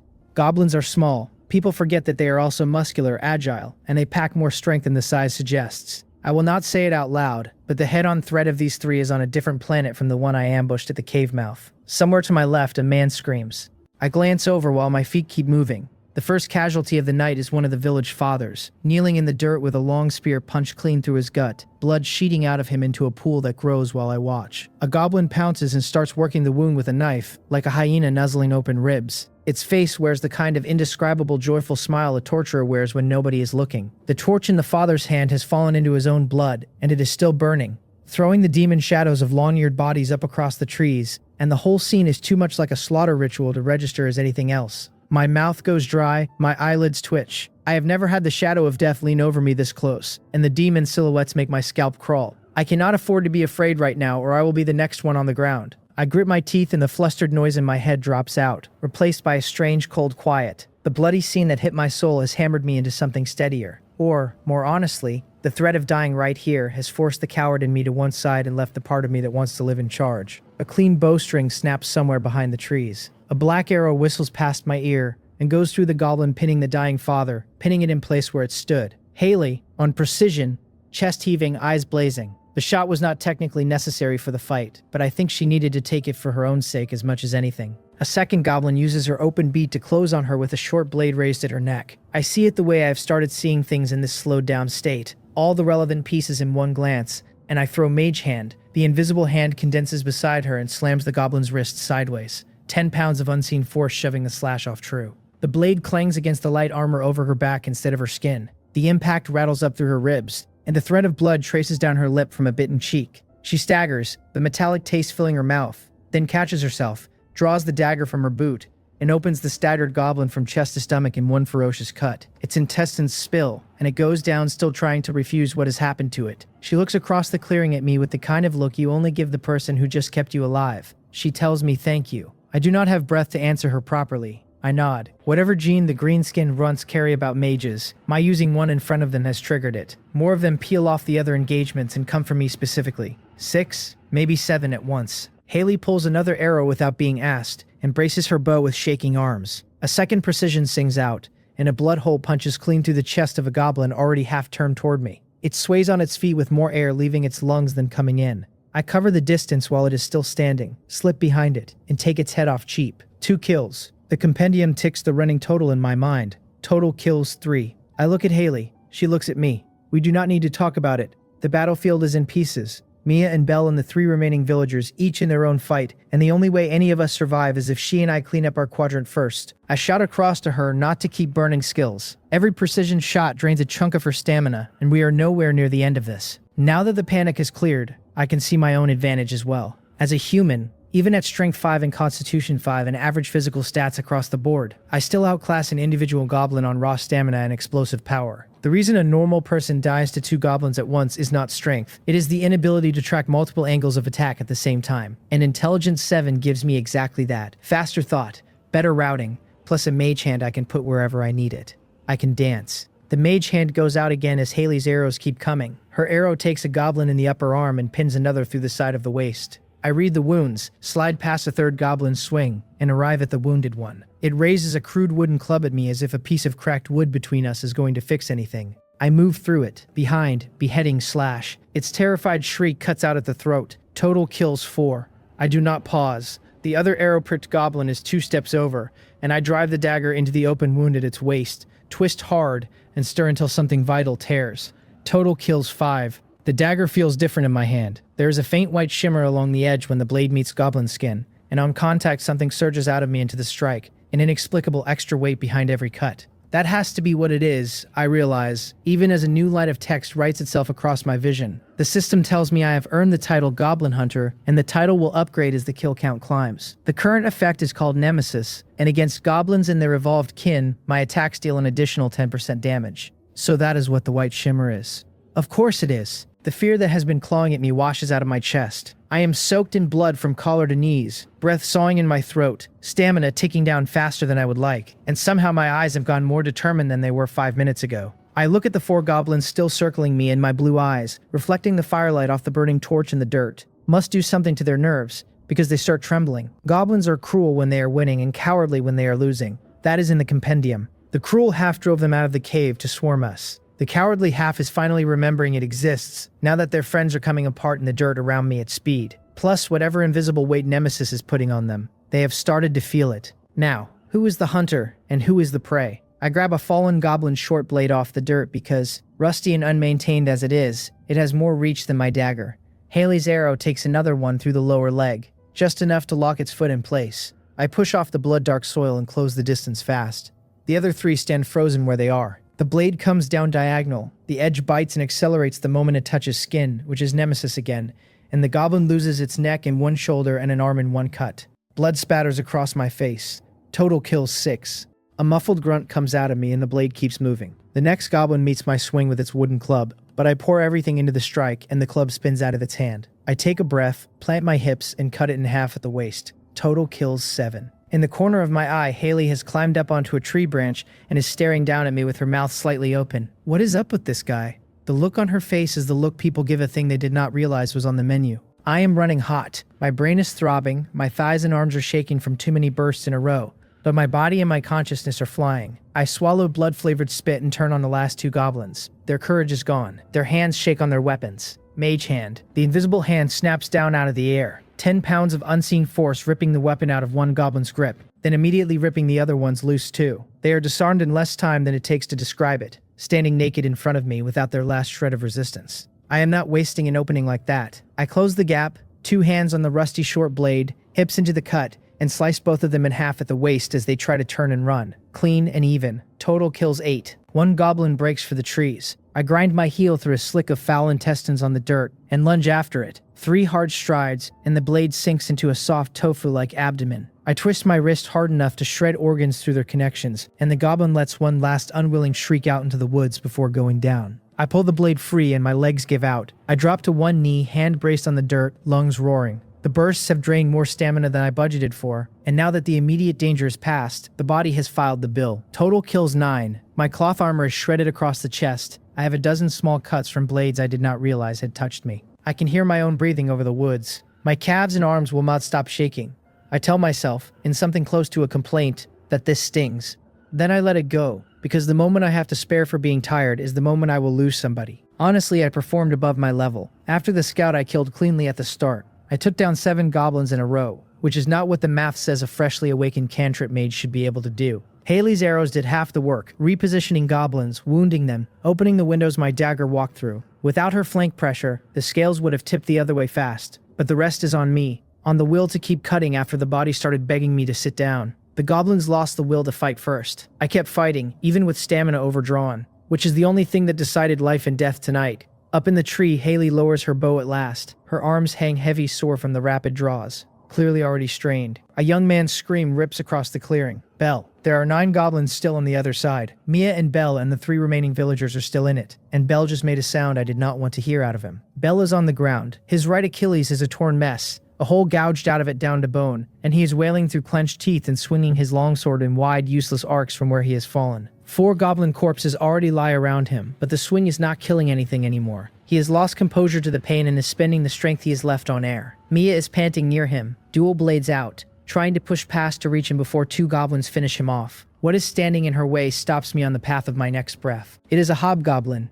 a full head taller than the other goblins, broad through the shoulders, thick-boned, vicious in the face with sharp fangs that jut up past its upper lip. It stands roughly 1 4/5 meters tall and carries a black iron machete, the craftsmanship crude but the blade wide and serious, and over its chest it wears a piece of ill-fitting leather armor. If ordinary goblins are small fry, this one is the elite that leads small fry. It cuts down at Mia. The machete tip splits the air with a shrill whistle. She gets her dual blades up in front of her face on instinct. The impact slams into the cross of her parry, sparks flash, and she is launched backward off her feet by the raw weight of the hit. I curse in my own head. The mission description said ordinary goblins. The compendium acknowledges that elite individuals do occur in larger nests. Hobgoblins, goblin shamans, 2-headed goblins, but rarely. This one had either hidden during the engagement or stayed back in the cave until the noise drew it out. I never picked up on it before now. It is not a true hobgoblin, only a goblin part of the way down the evolution path. It is still a long way from a real hobgoblin in power, and any actual professional would shrug it off as another ordinary monster. For bottom-tier adventurers who have not yet stepped into the professional realm, it is a wipe in animal form. It also explains the discipline of the others. With a captain figure on the field, goblins keep their courage past the point they should have broken. 3 of them have 3 villagers pinned. 2 are circling Belle like patient snakes, waiting to deliver a killing strike when his last swing wears out. The hobgoblin has Mia, who is the only teammate with enough left in her to keep upright, and the gap in combat power between them is plainly obvious. The only reason Mia is not down already is that the hobgoblin wants her alive. It would rather take her than break her. I see the whole board at once and I shove myself to my feet. A wave of dizziness hits me like low blood sugar, and the trees start to tilt. I have heard it said that on a long run you must never stop halfway, because the moment you stop and start again, your body bills you double. What I just did was much heavier than a long run, and now the bill has arrived. My thighs feel filled with lead. The accelerated thinking state I am realizing has another tax. While the brain is overclocked, the body cannot keep up, and the damage that ought to have registered during the fight all lands at once at the end. Every step now is somebody else's legs. I take a long, ragged breath in and let it out. Mia drags herself up from where she landed and sees me standing there shaking. Whatever last hope she was carrying goes out of her face. She is at her own limit. Thrust has caused her muscle strains in both calves and both arms. The hobgoblin does not give her time to recover. It steps in and chops at her in fast, brutal arcs, and every parry rattles her dual blades harder in her fists. I take another breath. We are all standing on the same cliff edge. There is one path left that is not falling off it. I look up at Haley on her tree trunk, also wrung out, and point at the 2 goblins circling Belle. I shout at her, the same as before, "Make me a window. Please." My eyes will barely stay open, but whatever is behind them must still be sharp, because she answers without arguing. She does not know what use one more opening on an ordinary goblin will be at this point, but the heroic insanity of how I fought in the first half of the engagement bought trust I have not paid for yet. She takes a long breath, lifts her chest, brushes the sweat-plastered hair off her forehead, and her trembling arm draws an arrow out of the quiver. She rests the fletching on the string without drawing. She has one shot, maybe. I bend down and pick the dagger up, and the short blade I had been using is too heavy for the arms I have left. The dagger will do. I drag my legs, which feel like wet stone, in the direction of Belle. 1 step. 2. The hobgoblin notices my crooked approach, and a flicker of confusion crosses its face. It is not a stupid creature. It has child-level reasoning, but it cannot work out what threat a human who can barely stand up poses by limping toward its 2 subordinates. It writes me off as a non-factor and turns back to Mia. She is still resisting, and it is annoyed about that now. It bares its teeth and the pupils narrow. I stagger over to Belle. He has gone bone white from blood loss, sword still wobbling in the air in front of him by reflex. The 2 goblins do not advance. They turn their heads in unison and look at the new figure walking up to them, which is me, head to toe in sticky reeking blood that is starting to scab where it is dried. I ignore my own filth. By the time I reach them, the short walk has brought me back a thumb's width of strength, which is all the budget I have. I lift my head and lock eyes with them. The 2 goblins sniff. It is not until I am close enough to touch them that they get the smell, and the smell is the foul blood of their own kin. Some invisible pressure lifts off me like the resentful spirits of 9 dead runts are still clinging to my back, scratching for purchase, telling these last 2 what they were warned about. Whatever Nemesis is doing at the title level, it has me holding individual ordinary goblins under the same kind of natural restraint a cat holds over a mouse. I gather what I have left and slash my dagger at one of them. It is not enough. Even with deterrence laid on them, my strike has less than a third of its earlier weight, and the goblin stumbles back 2 paces and clears the swing. The other goblin's eyes change. Whatever spell my arrival had laid on it has cracked the moment I missed. The cunning comes back in. It can see, now, that I am almost finished. A bowstring whips somewhere behind me. A black streak ripped in silver moonlight crosses 20 meters of air and buries itself precisely in the chest of the goblin that just dodged me. Haley, forcing the precision skill one more time. Her right arm hangs flushed and limp at her side after the release. She tells me, from across the clearing, that the rest is on me. The arrow is the window. I take it. I get both hands on the dagger and drive myself forward, ignoring the screaming in my feet. My body's momentum is more useful to me than my arm strength right now. The dagger sinks into the open arrow wound, and I keep walking, shoving the wailing goblin backward by the blade alone for several meters. It is hit by something it cannot resist, life force pouring out of it, eyes hazing. A mouthful of blood sprays out onto my chest, and the dim light in its eyes fades to nothing, and the system writes across my vision. The compendium says total monster kills, 10. Then it says next stage, reach a total of 50 monster kills. Then it says reward obtained, mage class skill, first circle spell, magic missile. Then it says my constitution has gone up by 1. Then it tells me my current constitution is 6. Before I can process the words, fresh power floods my body. The wrung out muscles in my arms and legs unknot themselves under what feels like warm rain. Breathing goes deep and steady. My organs are being strengthened at a rate I can feel. The shaking in my calves quiets. Within seconds, except for the external cuts I already had, my body has been overhauled. A new spell sits in the back of my mind like a chord that was always there, and I just learned the name of. So that is how the Adventurer's Handbook works. Every stage clear, a reward. Good to know. The other goblin, the one that had finally found its nerve and come for me, swings a club at my face. I roll my shoulders and slide under it without trying. The new constitution point has tightened the gap between my brain and my body, and a single ordinary goblin is suddenly nothing. The dagger finds its waist, twists, shreds, comes out. Total kills 11. In the tree, Haley's mouth opens. 5 seconds ago, I was the corpse who was about to fall over. Now I am moving like the first 10 minutes of the fight. She cannot work out what changed, but the hope she had given up on lights back up in her eyes. If I am back, maybe. A roar comes ripping across the clearing. The hobgoblin's machete erupts with sudden weight. Mia hears a crisp crack from her own arm, the sound of bone breaking, and the strength in her hands goes out at once. The next chop launches her. She slams into a tree, sprays a mouthful of blood, bounces off the trunk, and falls in a small heap on the ground. The hobgoblin licks its lips. Human blood scent has set its skin feverish. It looks across at the broken figure of Mia and steps slowly toward her. 1, 2, a whistle behind it, a short sonic snap, and a sharp pain in its back. My dagger has just slipped through a gap in the leather armor at its waist and stuck in. The pain blooms across its lower abdomen fast. It roars 3 short roars and whips around, eyes swollen red, glaring at me where I have backed off to put distance between us. I just threw the dagger. I have no intention of being there when it gets to me. It is past thinking now. It does not pause to ask why the human who could barely stand is suddenly standing fine.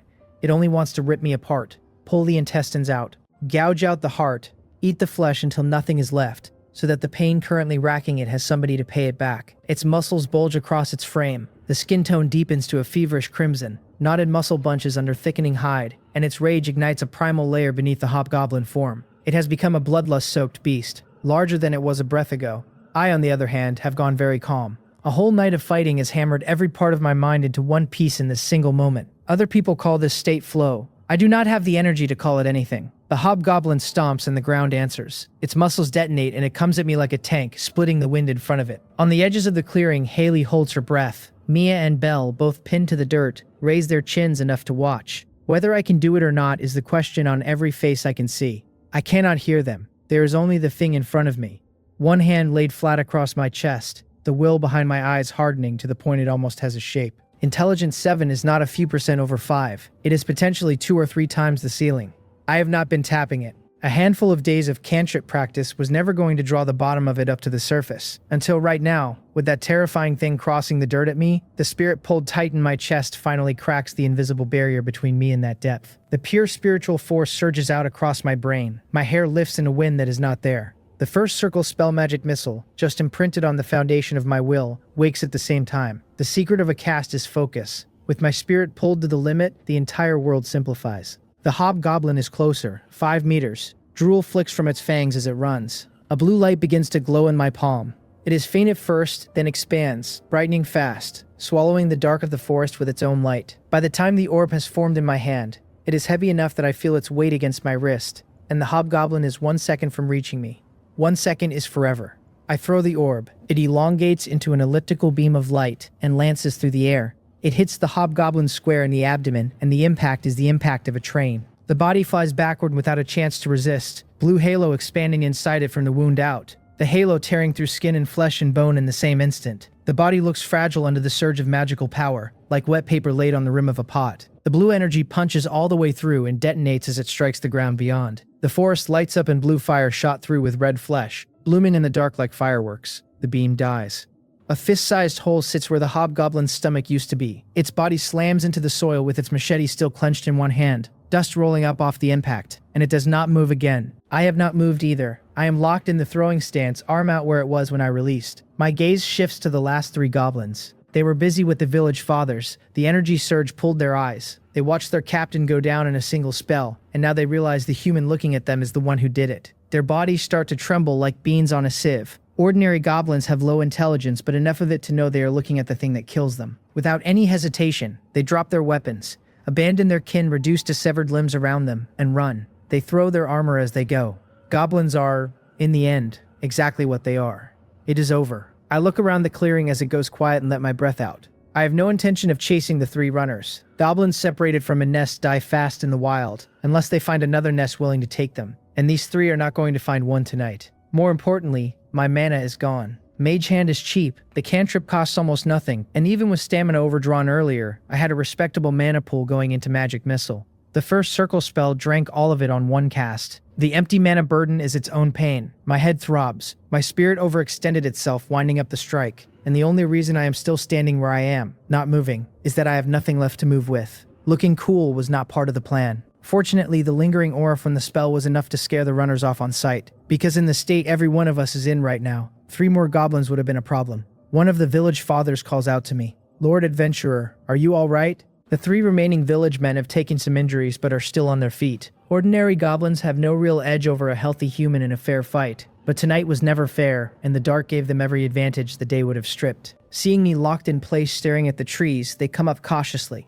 They have started to realize that the shabby, unremarkable young man at the back of the party is the actual leader, and that the comet of magic that ended the captain figure is going to be the lead story of the village's next gossip evening. I tell them the battle is over, and to go into the cave and find the women. I tell them please send a runner back to the village and call for help. My companions need medical attention, and so do their friends. I look at the rest of the party. This adventure has been incredibly tragic. Belle has a broken leg. There is no telling whether it heals clean. He saw me drop the spell, his nerves let go all at once, and he passed out where he lay. Mia's injuries are worse on the inside. She is on the dirt, unable to lift herself, and a mouthful of blood and bits of flesh keeps coming up.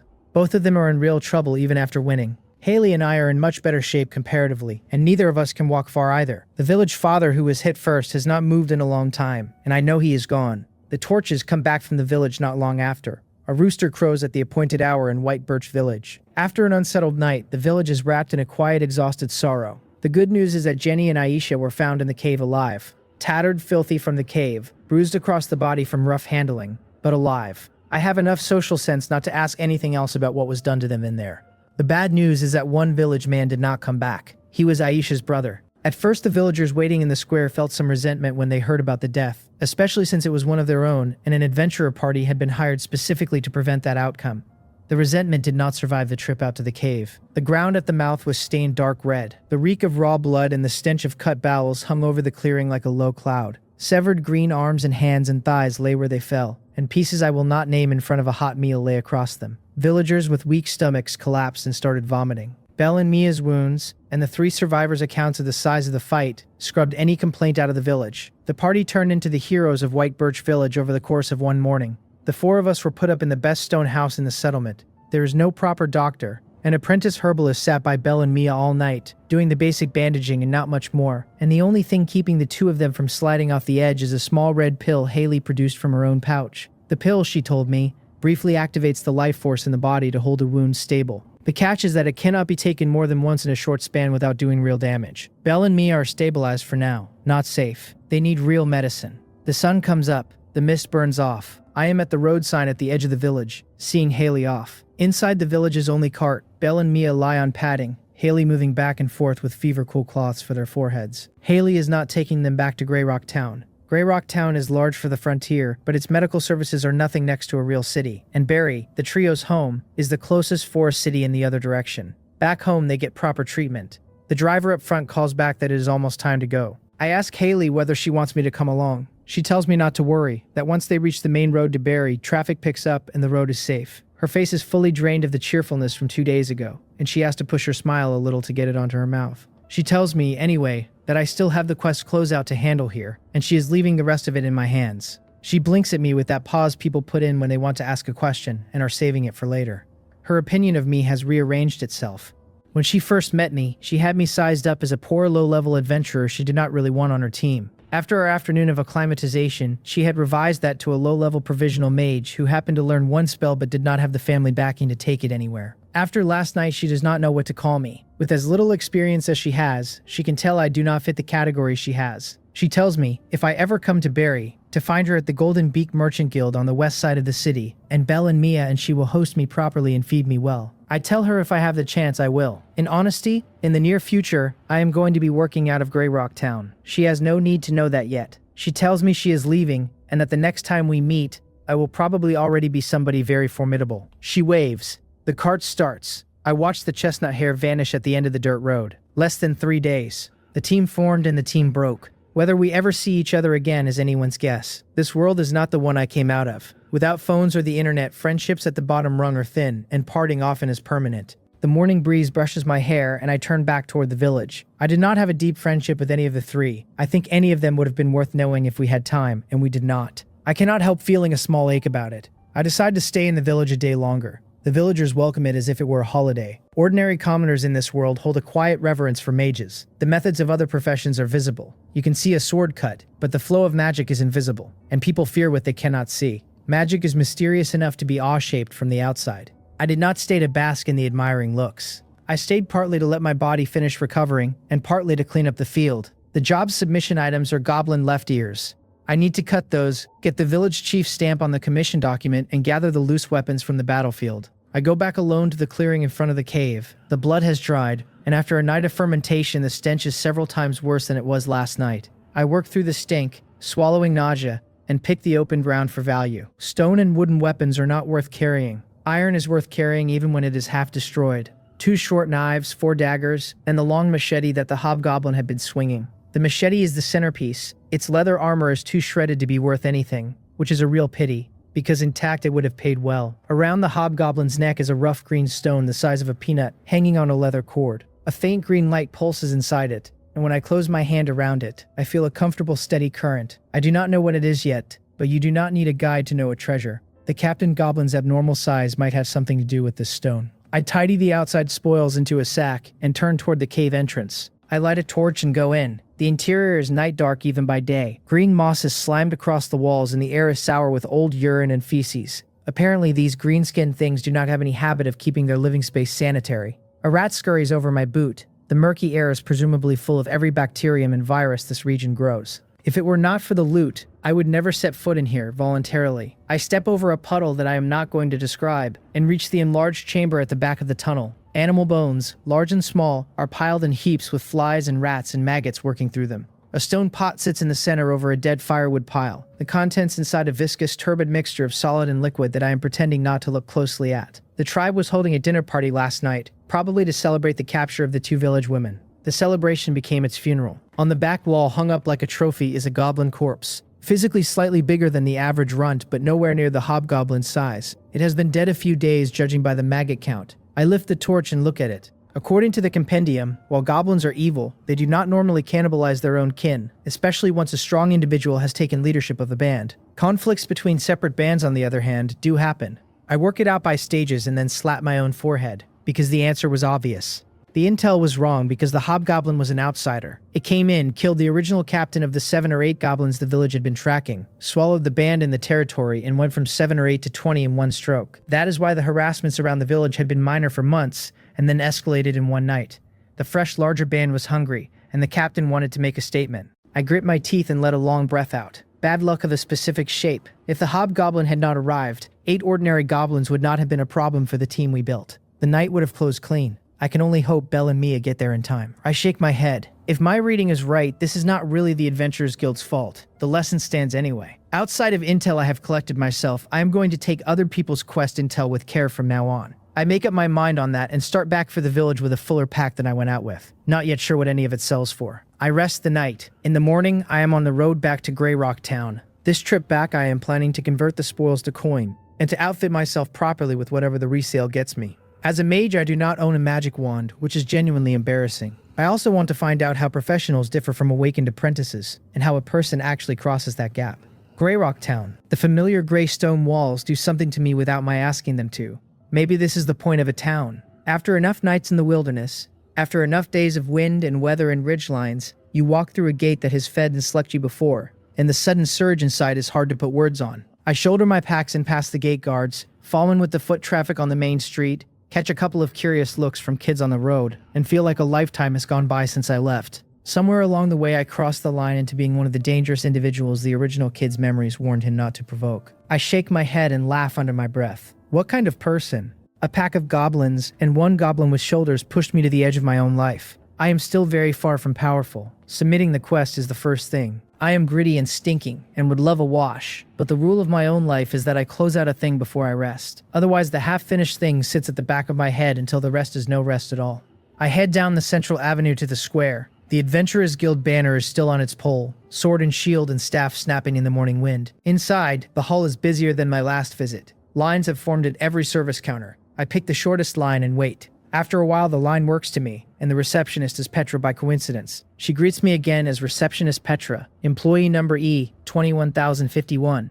She seems to recognize me. I hand over the commission document, the heavy bag of submission items, and my badge, and tell her I am here to collect the reward. She thanks me for the hard work on the quest, opens the bag, and checks the year count. She tells me, after a small pause, that the quantity looks a little high. I tell her the intel was wrong, that the team encountered not 7 or 8 goblins but a full 20, and the village chief described the situation in writing on the commission document. Petra's face changes. She tells me she is very sorry, that this is an oversight on the Adventurers Guild's part, and that the elevated risk we carried because of it falls on them, and she bows formally at the counter. She tells me she will report it to the supervising department immediately, and somebody will follow up to verify it. Per guild policy, she tells me, the reward for this commission will be doubled as compensation. I nod. With compensation, it is at least an explanation. Realistically, the Adventurers Guild is a multi-kingdom organization. They do not abuse their power, but a bottom-level adventurer like me has no leverage against them, even in a town branch. If a major intel error gets a low-tier adventurer killed, what happens? A new low-tier adventurer steps up the next morning. We are roadside grass, and they regrow in batches. Only professionals control their own fate. In my peripheral vision, a small group of figures in elite gears laughing on its way up to the second floor. The stern guards by the stairs put a hand to chest and salute as they pass. Down here, the rest of us shuffle through a crowded queue. The distinction sits everywhere in this place. Petra tells me the reward for the commission is 9 silver coins, and with compensation, the total is 18 silver coins, and to please keep them safe. She takes a coin bag from under the counter and sets it on the table. She does something else under the table and slides my adventurer's badge back across to me. I take the money pouch and the badge. A significant share of the 18 silver coins belongs to Haley and the other 2, and I am not touching their share. They probably do not need it. The agreement was the agreement. My share is 4 silver coins and 50 copper coins. Including my prior balance, my total cash is 5 silver coins and 12 copper coins.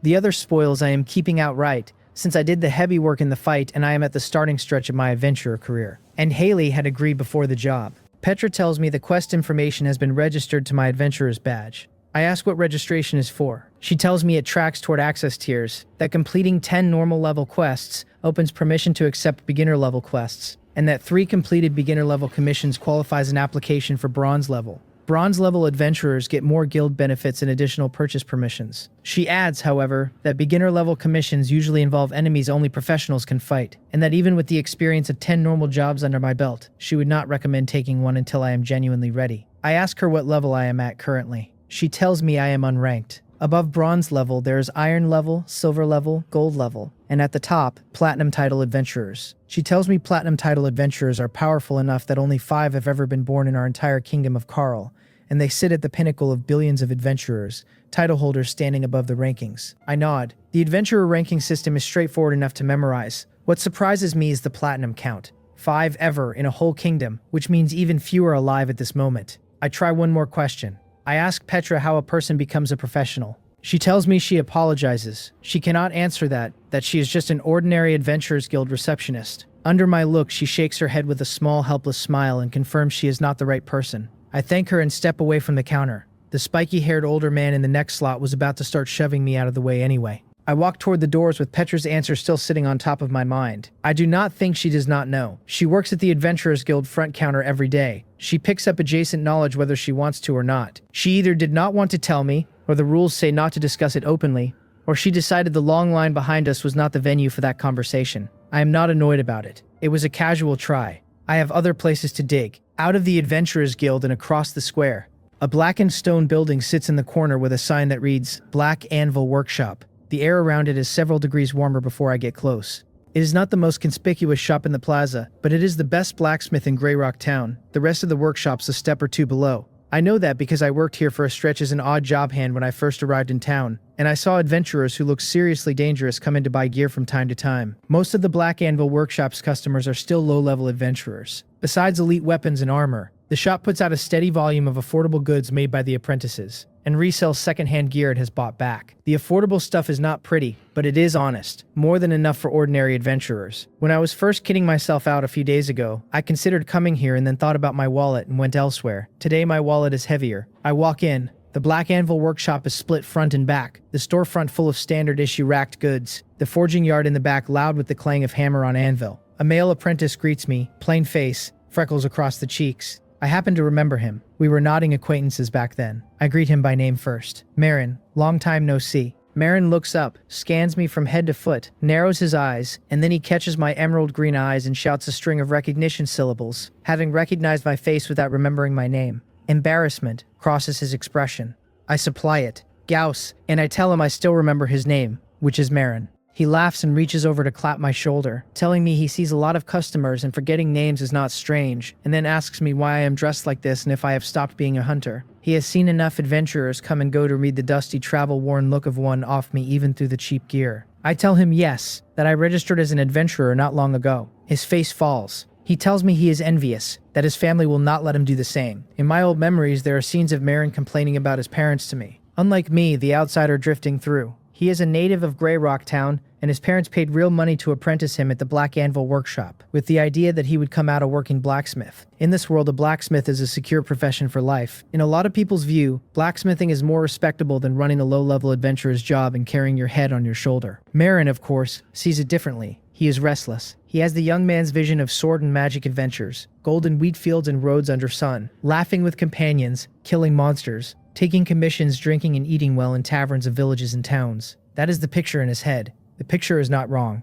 it is incomplete. What the picture leaves out is the part where most adventurers are not the well-dressed elite ones he watches walking up to the second floor. The picture leaves out fighting among scattered limbs in the dark, sleeping in the open, mosquitoes every night, mortal danger out of nowhere, and the loneliness that crawls in from the wilderness when there is nothing between you and the unknown. 2 days from White Birch Village back to Grey Rock Town was already enough to know it. A week of it, a month of it, half a year, and the loneliness only gets heavier.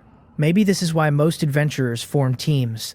It is hard for an ordinary person to carry that invisible weight alone. I do not feel like being his teacher today. I keep the analysis to myself and let my face show a small meaningful smile, and tell him I do not think he will like the adventurer life. He bristles, tells me I am looking down on him again, that if even I can do it, he can do it. He has been saving money toward a set of equipment so he can go to the guild and register. I do not know that, and I steer the conversation toward business. I tell him I came to sell spoils, and could he take a look at what they are worth. I drop the bag on the stone table with a heavy clatter. He opens it, peers in, and is startled by the volume. He mutters that he cannot make a call on this much, asks where I scavenged so much equipment, and runs to the back to fetch the shopkeeper. G-Long Betts, the owner, is over 1 9/10 meters tall and built like a fortress. He walks out carrying a massive forging hammer in one hand. A black leather apron is bound at his waist with a wide belt and does not hide the chest and stomach muscles underneath. Black hair cut short, expressionless face, a black eye patch over his left eye, and the one bare right eye is wide and bright as a copper bell. He looks more like a powerful warrior than a blacksmith, which is what most of the town quietly assumes about him, though nobody has ever verified it. What is verified is his forging and smelting skill. The adventurers around here trust it. He recognizes me and uses my name, Gauss, and his rough exterior is an easygoing person. When I first arrived in town and was looking for any kind of temporary work, it was Glon who took me in despite my having no blacksmithing skill. I did not stay at the workshop long before leaving, but my gratitude toward G-Long Betts is intact, and I greet him as shopkeeper Glon. He glances at the equipment on the table. He says Marin told him I came to sell spoils. I tell him yes, that they were taken from a goblin band. He raises an eyebrow and sighs, telling me he had not expected even me would go and become an adventurer, in a tone that says he does not think it is a good career. He has seen too many low-level adventurers go out and not come back. He says the world is getting harder. He flips through the equipment on the table while he is talking. He says in worse times more people pick up adventurers' work. In peaceful eras there are more scholars, craftsmen, bureaucrats, and clerks. When he was young there were not nearly this many adventurers. Now in Grey Rock Town the proportion is something like 30 or 40%. Even for a town this central to the adventurer traffic, that is high. He tells me, since I am sort of an adventurer that came out of his shop, he will add 10% over the going rate. He goes piece by piece. The machete is average material, but the quenching is good. 25 silver coins, and a pity it was not better maintained or it would have been higher. One short sword is too damaged to resell as a weapon and can only go for scrap iron, so the price is small.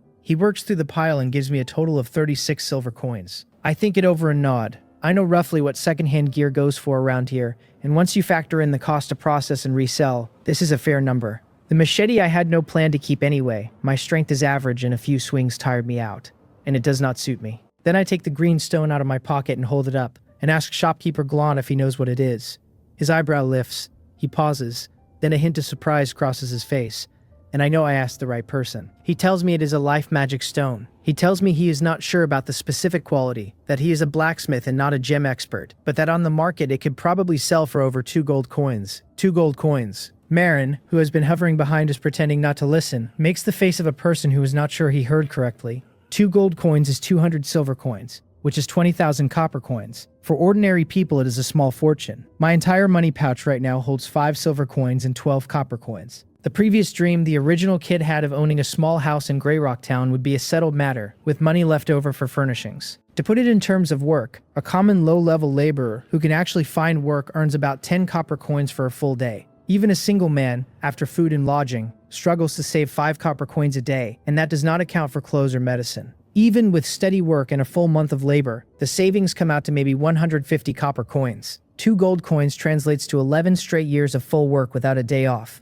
In reality, a low-level laborer never saves up a single gold coin in a lifetime. Measured against gear, a set of leather armor is around 15 silver coins, so 2 gold coins buys 13 sets. Medium-scale mail is 60 silver coins per set, so 2 gold coins buys 3 sets. Heavy armor like full plate is out of reach. A set of full plate armor is 15 gold coins, which is on the order of 15 houses in town. The number is not exaggerated. Full plate armor is true heirloom property, the hard currency of this world. Real estate loses value when war breaks out. Fine armor does not. Fine armor appreciates. It is exactly because Marin knows what 2 gold coins means that he made the face he did in front of his boss. He looks at me with envy bleeding into jealousy. I do my best to feign calm. I had guessed the green stone was treasure. I had not guessed it was this kind of treasure. Seeing the look in Marin's eyes, I will not pretend I did not feel a small private smugness. In the original kid's memories, Marin was not bad to him, friendlier than the other apprentices, willing to chat in the slow hours. There was also a slight thread of condescension underneath, in stray words, the way a city person might inquire about a country person's life, to be reminded of his own status. Marin was not a bad person. The condescension was unconscious. Now the picture has flipped a little. I press my lips down to keep my face honest. It seems even in this other world there is a version of the saying about brothers, the one that goes, "Afraid my brother lives a hard life, and also afraid he buys a fancy carriage." Glon tells me if I want to convert it to coin, to go to Widow's Alley, to the stone house with the sign reading Thorn Shack. The shopkeeper there buys magical items. He adds that if I know any knowledgeable customers, I can trade with them directly instead. Glon shrugs. 2 gold coins is a lot to ordinary people, and it is not a lot to him. The surprise on his face earlier was not about the stone itself. It was about me, a green low-level adventurer, producing a thing like that. The pile of second-hand weapons had already been over his expectations. I thank him sincerely. He is the most knowledgeable person I currently know, and I have no other connections. I gather the nerve to ask for one more piece. I tell him I am sorry to keep asking questions, and how a person becomes a mage professional. His look at me sharpens. The question alone tells him things. Ordinary people would not specify the mage profession without confirmed talent for it, which means awakened magic and at least one mastered spell. He works through the implications, and his eyes settle. That is why I had so many spoils to bring back. If I am already on the path to a professional, the loot stops being so extraordinary. He glances at Marin, who has perked his ears up to eavesdrop, and tells me to come with him. He turns toward the inner courtyard. Marin mutters that this is biased of the store manager, and I glance back at his indignant face and laugh quietly. The inner courtyard has several furnaces and apprentices working through the morning smelt and forge. The crisp ring of hammer on anvil, listened to long enough, sets a steady ache behind the ear. Glon pushes open a small door. Although I worked in the shop for a stretch, I have never been in his restroom before. I look around as I step in. My eyes catch on a set of full-plate armor standing on a rack by the bed. Heavy armor, complex but powerfully aesthetic. Dozens of components linked by hinges, straps, and rivets. Silver-white plate, a pointed helmet with carved cheek guards, the breastplate raised at its center like an inverted ship's hull, with a longitudinal ridge that looks like a shark's dorsal fin or a frozen wave. Cold metallic shine, layered shoulder pieces like dragon scales, gauntlet plates, steel finger plates, hard battle boots. If an ordinary full plate is worth at least 15 houses, the armor in this room is something else. There is no gilding, no silver inlay, no fancy etching. There is only the simple violent practicality of a real piece of work. I estimate against the cheap stock outside that this armor might be worth on the order of 50 houses. The longer I look, the surer I am. Store manager, you have to be a master, do you not? I look at him with the question on my face. He clears his throat and tells me not to look at him like that he is just an ordinary blacksmith now. He recovers with a smile and tells me that, as a qualified blacksmith, it is only natural to know some things about professionals, is it not? I nod immediately. Since he has said it, who am I to disagree? He shuts the door, pulls out a stool, and gestures for me to sit. He starts at the basics. He tells me there are many races in this world, the most common being gnomes, dwarves, halflings, and half-orcs, all of them fundamentally not very different from humans, the differences being external in body type and appearance. There are also special races, dragonborn, elves, orcs, mermaids, banshees, and dragons, who carry powers beyond humans by bloodline. Outside of the racial gifts, people who develop extraordinary abilities through training are called professionals. He tells me that over generations, many professional paths have been explored, that most of them have disappeared into history waiting for someone to dig them up again, and that only the mainstream paths have been passed down to today. Warrior, warlock, mage, ranger, druid, rogue. These are the stable mainline professions with the highest ceilings, suitable across many races. He adds that the word suitable is relative. The actual crossing from ordinary person to professional is extremely difficult. Of 10 adventurers with passable aptitude, perhaps one will get over the line, perhaps fewer. He tells me he imagines I have already touched some prerequisite skills for professionals. Sword skills, combat techniques, magic. He pours himself a cup of water, pours one for me, and looks at me over the rim with a particular expression.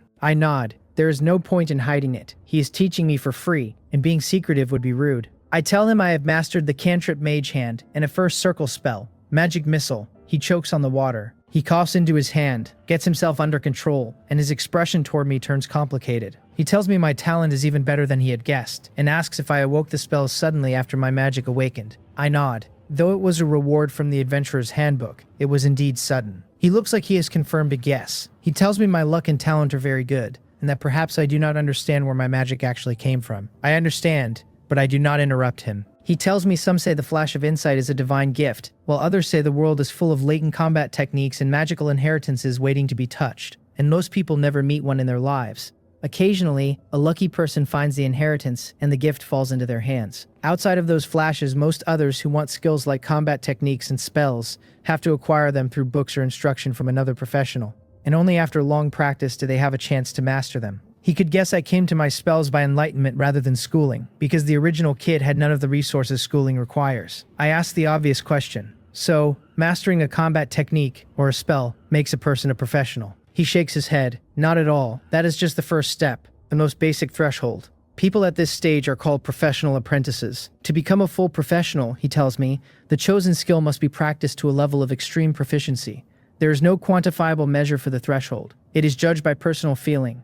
When the skill reaches the right level, the practitioner begins to feel a mysterious guidance in the surrounding world. This guidance is called the professional path. The professional path will condense an invisible entity inside the body, called the job rank. The job rank is the source of a professional's power, and to this day nobody has defined it precisely. The mainstream theory is that it is a product of the rules of the world, and that by walking a professional path and continuously practicing the abilities and duties of that profession, a person becomes stronger. I listen with half understanding and a small private joy. The Adventurer's Handbook can quantify skills, which is an advantage other people do not have. I ask, so what I need to do is to practice a spell to extreme proficiency, and then I can receive the guidance and walk the mage's path. That is the simple version, he tells me, but the reality is not so simple. Practicing a skill to the guiding stage takes a long time, and many people cannot finish the work in a lifetime. At that stage, the practitioner usually needs the guidance of a renowned master.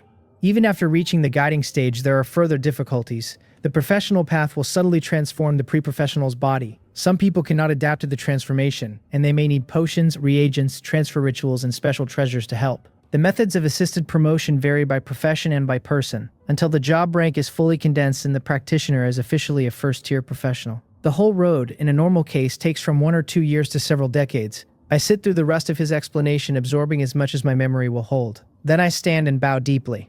Nobody in this world is kind for nothing. Even with Glon's good temperament, professional knowledge is not normally given to outsiders for free, because professionals need resources to advance, and resources are limited. Every new professional in the territory is one more competitor for the same pool. Glon is most likely doing this because he thinks well of me and wants to invest in a relationship for the future, or because the brief time I worked at his shop earned me the small accommodation. Either way, he told me a lot of secrets, including that a mage benefits significantly from a magic wand, not just in combat power. In daily practice, a magic wand accelerates the effect of every cast. And the life magic stone, he added, is one of the materials used to make a magic wand. Near the end of his explanation, he seemed to feel he had said too much, and he covered the slip by telling me he had heard all of it from a professional friend. I let the cover stand. We both knew the trade. Neither of us was going to say so. I tell him I am leaving. He waves me off, says to come back when I have the chance, and watches me go. Behind me, his gaze is unfocused. He looks like he is watching a young man from decades ago walking out of a different shop, ambitious and on fire, the way he himself once was. Professionals, or adventurers more broadly, are extraordinary by nature. They crave the kind of life ordinary people do not dare to walk. Marin catches him on the way out and announces that he has decided to be an adventurer like Gauss, that he does not want to be a blacksmith anymore. Marin, he tells him, I might say something that will hurt your feelings. I think being a blacksmith suits you better. Out of the Black Anvil workshop with a lighter pack and a heavier purse. The pile of machetes and short knives turned into 31 silver coins and 12 copper coins by the time the math settled. It should have been 41, but I dropped 10 on the way out. There was a rapier on the wall I could not stop looking at. My dagger had taken a beating in the white birch fight and was a step from useless, and the principle in my head, the one that says you might as well, went out over my better instincts. I bought it for 10 silver coins, full price, no haggle. 10 silver coins is a real bite for me, but it is cheap for a long weapon. A rapier eats less iron than a broadsword, so the floor price runs lower, and the shopkeeper threw in a friendly cut on top of that. I held it up on the way to the inn and looked it over for the third time, and I liked it more each pass. The blade was straight and slim, about 1 meter long, around 2 fingers wide, with a raised longitudinal spine down the surface that caught the silver-gray gleam of the metal and a triangular point that glinted cold at the tip. The grip was wrapped in plain leather, the crossguard simple, the whole thing carrying that unfussy beauty a tool gets when nobody wasted material on decoration. I held it level and saw my own blue eyes mirrored on the flat of the blade, and they looked smug. I had thought it through before I spent the coin. A broadsword is more versatile, better against mixed opposition, better against armor, and a heavy enough greatsword can crack chainmail at the joints. But a broadsword is also heavy, and my strength is still only 5 against a constitution of 6. A heavy weapon held too long would have me dragging by the third swing, and the enemies I am going to be fighting in the near future are low-tier monsters that nest in packs and like tight ground, where a wide blade has nowhere to go. The rapier is light, fast, precise, slashes and thrusts both, and it fits in narrow spaces. It is also nearly useless against armor and snaps if you abuse it. But how many ordinary goblins or slimes or halflings wear armor worth talking about? Not many. What I do need, sooner rather than later, is a real sword form. Goblins know nothing about weapon technique, so just swinging at one already beats them. But I cannot fight goblins forever. Hobgoblins exist. Two-headed goblins exist. Things worse than that exist. Someone might ask why a man pushing for the mage profession is bothering to train a blade at all. Because I do not want a close-range enemy to read me as a soft persimmon and walk over my corpse on the way to lunch. Combat in real life turns on accidents. If something gets inside my casting distance and decides a mage cannot defend himself, I want him to learn otherwise. On the edge of my new sword, the commission was officially closed. I gave myself a few days off, with the plan to drill magic missile in the back of my head the whole time. The bath came first. I came out of the hot bathhouse with my eyes half shut and a hum in my chest. The tension my muscles had been carrying for the better part of a week melted out under the warm water, and I felt the road wash off me one ridge at a time. 5 copper coins for the bath. Small money. With more coin in the pouch, I felt more comfortable spending it. The point of earning is to enjoy a little, not to hoard 5 copper coins and slap myself into a cold wooden bucket like a peasant. Changing into my daily linen, I noticed the shirt rode too short at the waist. It used to sit right. I wonder if the Constitution point did this. If it did, I am pleased. I was a fingertip over 1.70 meters, short next to most of the working adventurers in this town, and a slow second growth spurt at this age would be free upside. I was already hungry again. I went to the Coral Tavern. It is the better class place in town, a notch above the Nightingale, the same place Haley had taken the 4 of us for dinner the night before they left. Walking in by myself, I felt their 3 absences. By now Haley and the others should have reached Barry. Belle and Mia should be most of the way through their recovery. The Coral was decorated more carefully than I had remembered. Warm yellow lamplight on mottled red brick, a bartender in real clothes pouring at the bar, oak casks stacked behind him like a wall, and the slow malt smell of aged ale leaking out between the staves. Iron chain candle lamps hung from the ceiling, over a dozen elm tables, every table loud with adventurers and weapons, even at this hour. It made sense the place was full. Adventurers do not keep day and night straight. If they want to drink at noon, they take one, and a lot of them have psychological pressure stacked behind a week of road and need the wine to bleed it off. 2 and 3 to a table, men shouting and gesturing, young adventurers being walked between tables by waitresses, with trays, older ones with arms around each other's shoulders, eating with their hands and spilling more drink than they swallowed. The smell of food woke the worm in my stomach up. I do not like alcohol. I love food. After several days of camp rations and dry road meals, I could have eaten a whole cow.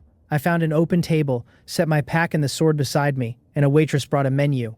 I waved her on and ordered a few meat dishes and a jug of fruit juice, without looking too closely. Some weird, specific craving for meat had been sitting at the back of my mouth ever since the white birch fight, and I guessed it was the same engine as the growth spurt. Constitution 6 wants protein. The body has growing to do.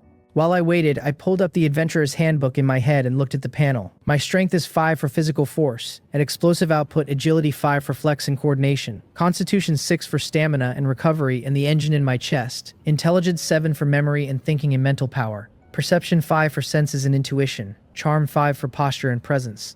Under skills, my 0-level cantrip Mage Hand is at level 2 with proficiency 15 out of 20, and my first circle spell Magic Missile is at level 1 with proficiency 3 out of 10. Mage Hand jumped a clean 5 points during the white birch fight, from 10 to 15 out of 20, all of it earned in live combat, which confirms what I had already started to think, that practical use builds proficiency much faster than dry drilling. Magic Missile took 3 points from one extraordinary cast against the Hobgoblin, and after that, on the road back, I never dared touch it. The mana cost on a first circle spell is brutal. The last thing I needed was to drain my mana into the dirt and lock up on a forest road, with nothing between me and the dark but a damaged dagger. Right now I sit on 2 spells. With what shopkeeper Glon told me about professionals fresh in my head, I am stuck on a fork. The first step on the mage path is to grind 1 spell to the point where the world begins to guide you. Either Mage Hand or Magic Missile can be the spell. The question is which. Difficulty-wise, Mage Hand is obviously easier. Glon said most mages pick a 0-level cantrip as their foundational spell for the push, because the cantrip is easier to access, easier to cast, lighter on mana, and you can run more reps per day, which raises the odds of crossing the line in a human lifetime. Magic is gate-kept hard, and people without talent burn out before they reach professional.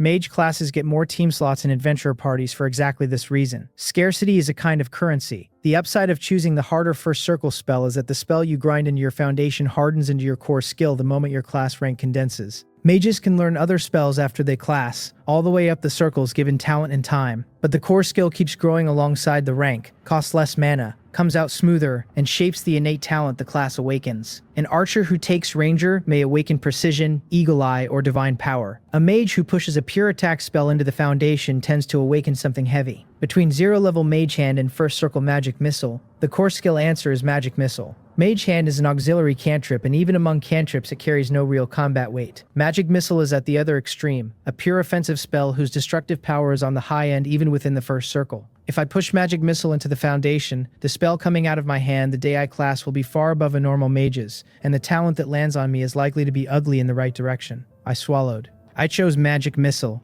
The core skill defines the whole career. The harder spell hurts more to grind, but I have the Adventurer's Handbook to give me a clean readout on proficiency, which is a luxury most mage hopefuls do not own. As long as I keep practicing, the number does not regress. The priority now is a magic wand. Even the cheapest wand cuts the mana cost of casting and accelerates proficiency growth, which compounds across every session. The food came and almost made me cry. Meat in my mouth, every cell in my body cheering. My body was satisfied. The time vanished into chewing. I'd burped, blanked out behind my eyes, and was nearly asleep on the bench when a gentle voice called me to settle the bill at 2 silver coins and 50 copper coins. I asked, a little dazed, "How much?" The waitress repeated it politely. 2 silver coins and 50 copper coins. A few days ago, Haley covered a meal for 4 at this tavern for 3 silver coins and 40 copper coins, and I was scandalized then. One meal for one of me had landed at almost that number. I was the extravagant one. A single meal at 0.03 of an apartment. My heart bled. She handed me the menu, completely composed, and I looked. Fish and chips, air-dried ham with cheese, thick-cut charcoal grilled steak with salt and olive oil, borscht, and a couple more rounds I added because I was not full the first time. I had ordered everything that hit the table. Adding it up in my head, the total was honest. The stack of empty plates beside me agreed. Out of the tavern, my chest still ached. Income up, consumption up, that is the law. The pace of the upgrade was the problem. I told myself the inexplicable meat craving from earlier had bewitched me. And to be fair, my body felt great. Maybe the dinner paid down a small debt the growth spurt had run up. I called it an investment in myself. It does not hurt. It does not hurt. Current cash on hand, 28 silver coins and 52 copper coins. Greed is a slope. The number looks like a lot until you start spending against it. Hard to go from luxury back to frugality. My desire to earn went up to match. Morning. I came downstairs and Sophia was mopping the lobby. She greeted me as Little Gauss and asked if I wanted breakfast, leaning on the mop. The image of black bread and pickled vegetable soup floated up in my head right next to last night's spread, and I felt the gap between them. There is no going back from steak. I gave her an awkward smile and told her not today, no appetite. Sophia's gaze on my back as I walked out was wounded. I left her at the door doubting her own cooking, which is unfair of me because her cooking is fine. None of her other tenants would have flagged a thing.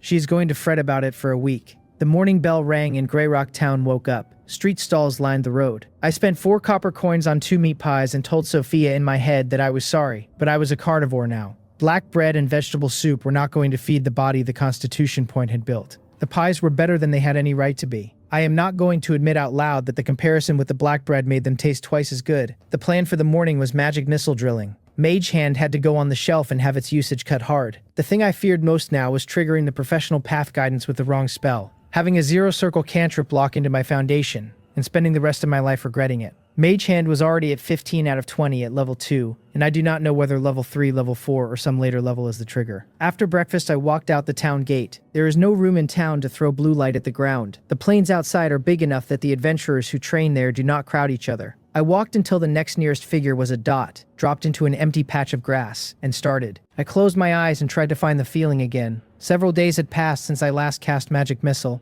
and that one had landed under extreme focus. Resting and washing in town had dulled the channel. I called the spell. Blue light flickered in my palm and went out. I had expected that. First circle spells are not friendly the first try. By the experience of Mage Hand drilling, at level 1, time and repetition would get me there. I called it again, and again, and again. Rest. Try again. After enough rounds, I noticed that this spell, unlike Mage Hand, costs mind even on the failures. Mage Hand misses for free. Magic Missile misses with a small but real fatigue in the back of my head. Lucky for me, my intelligence is 7, which means my mental recovery is faster than an ordinary person's. Lying in the grass and warming my face in the sun for a stretch put me back in the chair. Eventually, I felt it again. A breeze moved through, and the same indescribable line of inspiration moved with it. The mana in my body mobilized cleanly, gathered, concentrated in my palms, and as it ran, the ambient magic in the air around me leaned in and got woven into the shape. A magic missile took form in my hand. This time there was no hobgoblin in front of me, so I got to look at it. A clear sphere of energy, pale white skin on the outside, fast currents of mana intertwining inside like braided water. Harmless to me by design, faint pressure in my mind told me I could steer it. I focused, and the missile shifted in my palm by the width of a fingernail. So the control was real. My proficiency was just too low to use it. I closed my fingers around the missile and lobbed it at an empty patch in the middle distance. The instant it left my hand, it accelerated in a straight line, the magic running it up to top speed almost immediately, dragging a long blue halo across the field. The boom came when it hit the ground. The blue energy bloomed open like daytime fireworks. By the time the smoke cleared, what was left was a spiderweb cracked impact crater the diameter of a forearm, a fist-sized concave pit at its center. Magic missile. Success. First blood for the training day. The Adventurer's Handbook chimed in my head and added a proficiency tick. First circle spell magic missile rose to level 1. 4 out of 10. Tired. It was better than the first cast against the hobgoblin. I did not bottom out and lock up. My head was still heavy and full of cotton, and I lay down to wait it out. A successful cast that ate that much mana left maybe 5 units of fatigue against a single failure's 1. Half an hour in the grass before the cotton cleared. The 7 points of intelligence kept paying me back. Ordinary recovery from that state would mean a full night of sleep. For me, it was a long blink. The mana itself was creeping upward day by day too. Not fast, but steady, which is the kind of growth that lets me sleep at night. Still, the pool was not yet big enough for first circle spells at this stage. 1 week into my awakening, the supply had not caught up to what magic missile costs. I asked myself the obvious next question. Can I trim the mana cost of a single cast? The full power magic missile felt like overkill to me even at this skill floor. A lot of mana was spilling on the ground after the work was done. Against a normal goblin, I would bet 10% of full power kills it. Against that hobgoblin, 30 to 50% would have done the job. The rest was wasted. If I could not cut the cost to a tenth, 80 or 90% of full output would still be a win. It would shorten the recovery window between attempts and let me restart drilling sooner.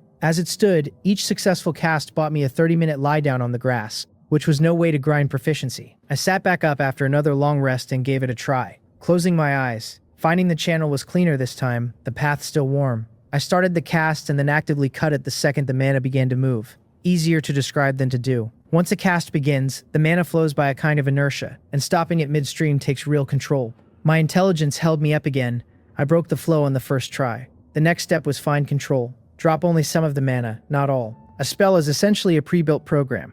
Normal casting only needs you to find the right cue, the right command, and the program runs itself. The hard part of magic is building the program inside your own consciousness in the first place, following the books and the teachings of the older mages. The cost of using a black box program you did not write is that you cannot tune the inputs from the outside. I needed to intercept a slice of the mana the instant the cast launched. The math in my head was simple. The execution was not. How much to skim, when to skim it, how to do it without breaking the spell structure. I cycled through the attempt over and over, failing, resting, refilling, attempting again, until the sun was on the lawn and the evening glow had stained everything orange. By then, I had magic missile down to about 95% output, a 5% skim. It does not sound like much. At the beginning, I had been skimming 1% and watching the cast fall apart on me. 5 was a real step. The direction was right. I just had to keep walking down it. I packed up and walked back to town with an empty stomach and a quiet head. 5 days passed. I was out before dawn and back after dusk, every day, silently practicing. Proficiency on the spell climbed steady. Magic missile reached level 2, with proficiency 1 out of 20. My mana pool grew with it. If I called the cost of an early full-power magic missile 1 standard unit, my pool started those days at about 1 unit, and by the end of the stretch sat at 1.5, a 50% bump. On the cost trim side, I could now hold a magic missile at 60% power, what I started calling a 0.6 missile. With 1.5 units of mana to spend, that was 2 0.6 missiles and a small remainder. The closer I pushed to the floor, the harder the trim got. Magic, like an engine, has a minimum it has to burn to fire at all. I stopped drilling. 5 days of constantly burning and refilling mana and grinding my mind raw was its own kind of torture. I had told myself, after the White Birch Commission, that I would rest. Instead, I had run myself harder. I shook my head at it and smiled, because I knew the fatigue was banked. Every drop of sweat now would be a hand in the fire later. The magic missile in my back pocket gave me a real measure of safety. A 0.6 missile would shred that hobgoblin without trouble, and I could throw it twice. If the night at White Birch came around again,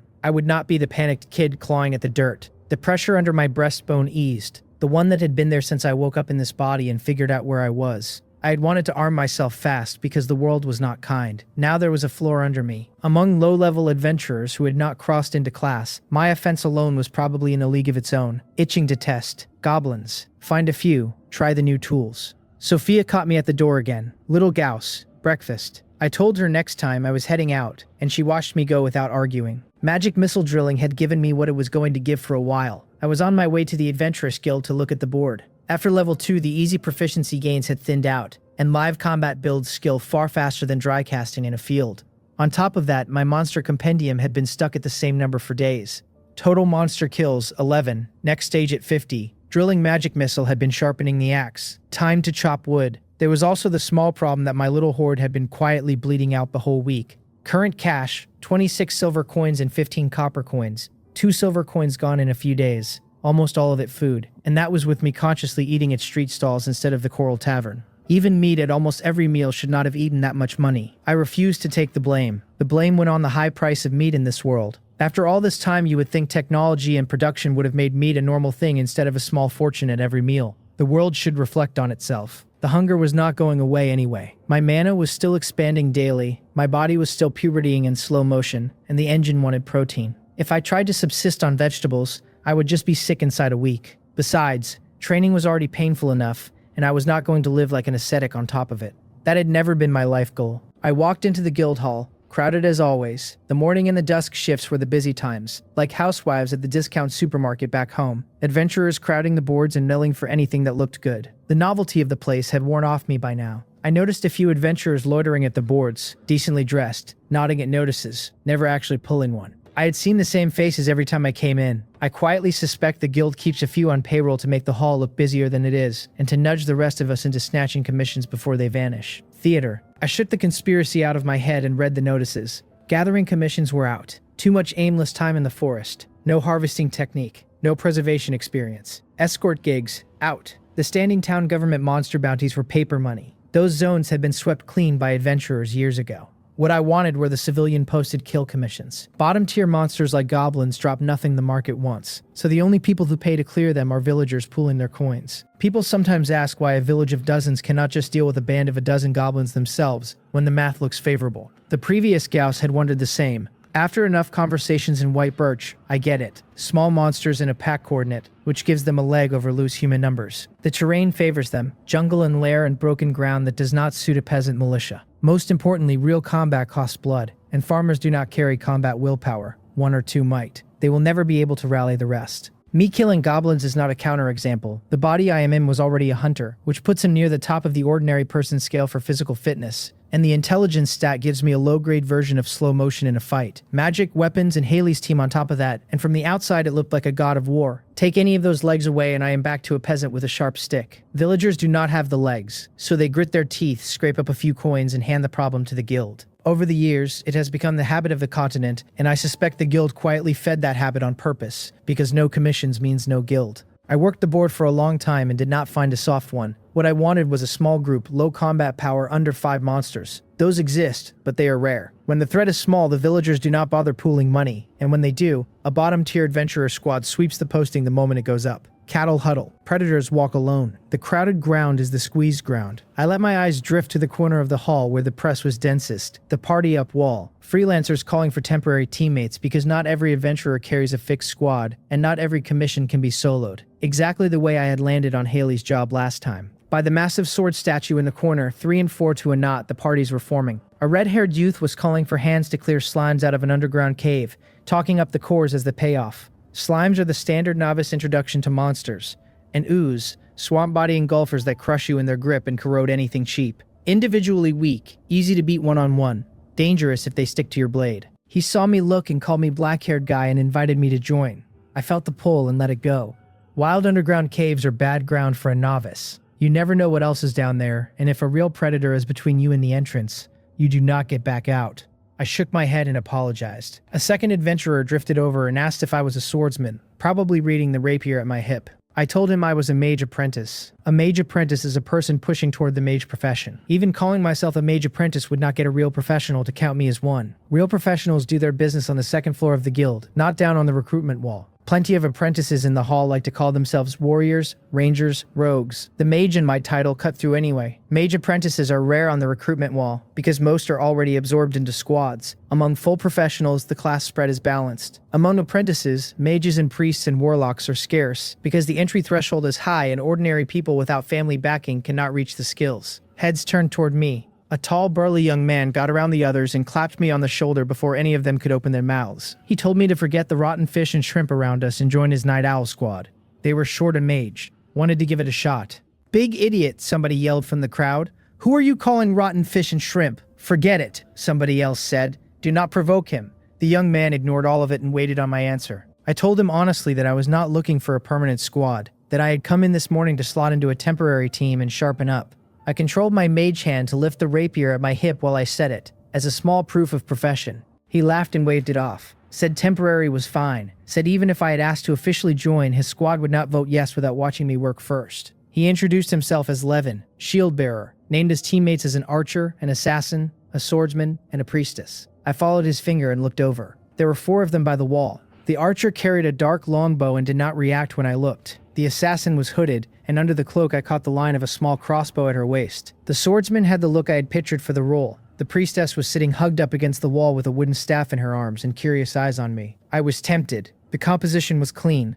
Long-range archer, flanker, assassin, shield bearer to eat damage, swordsman to put out damage up front, priestess for healing. Even without me, this team could clear most low-level commissions easily. I asked Levin what mission they had taken. He told me not to worry, just 15 goblins, and patted his chest. Pre-professional squad, no missions outside their capacity. Said this kind of job was warm-up for them. They had done it more than a dozen times. He clearly saw me leaning in, and his words came faster. 15 goblins was acceptable. White Birch had been 20 plus and irregular, and we made it out. This squad was clearly a tier above Haley's 3, and they had more bodies. With where my own offense was now, no surprises should mean a clean job. I extended my hand and called him Captain Levin, told him my name was Gauss, and said I was glad to be working with him. Levin shook on it with a brilliant smile. Joining a low-level elite squad to develop in the shade for a stretch was not a bad call. I needed skill proficiency, money, sword reps, and compendium kills, and I could not just walk into the Emerald Forest swinging at random and expect to come home. A fully equipped squad with a priestess for healing was a stable environment, and the people seemed sober. No reckless mission selection. Stable development. Do not be reckless. The rest of the Night Owl squad ran cold compared to Levin. After I introduced myself, the rest gave their names and their preferred weapons and shut up. The priestess stole a couple of glances at me, opened her mouth, found nobody else talking, and chose silence. The rogue in the cloak greeted me in a single sentence, and went back to wiping down her short sword. Until she spoke, I had assumed she was a man. The archer and the swordsman were the quiet sort too. Fair enough. You do not get to demand cheerfulness from a stranger you just bolted onto your team. If the elite framing was real, the cool reception was on brand. It suited me. I am uncomfortable with a stranger turning warm too fast. Levin closed it down. Rest the morning. Combined training in the afternoon. Meet at the guild entrance. Tomorrow at the bell. Gather at the town gate and depart. Earnings on the job distributed by contribution.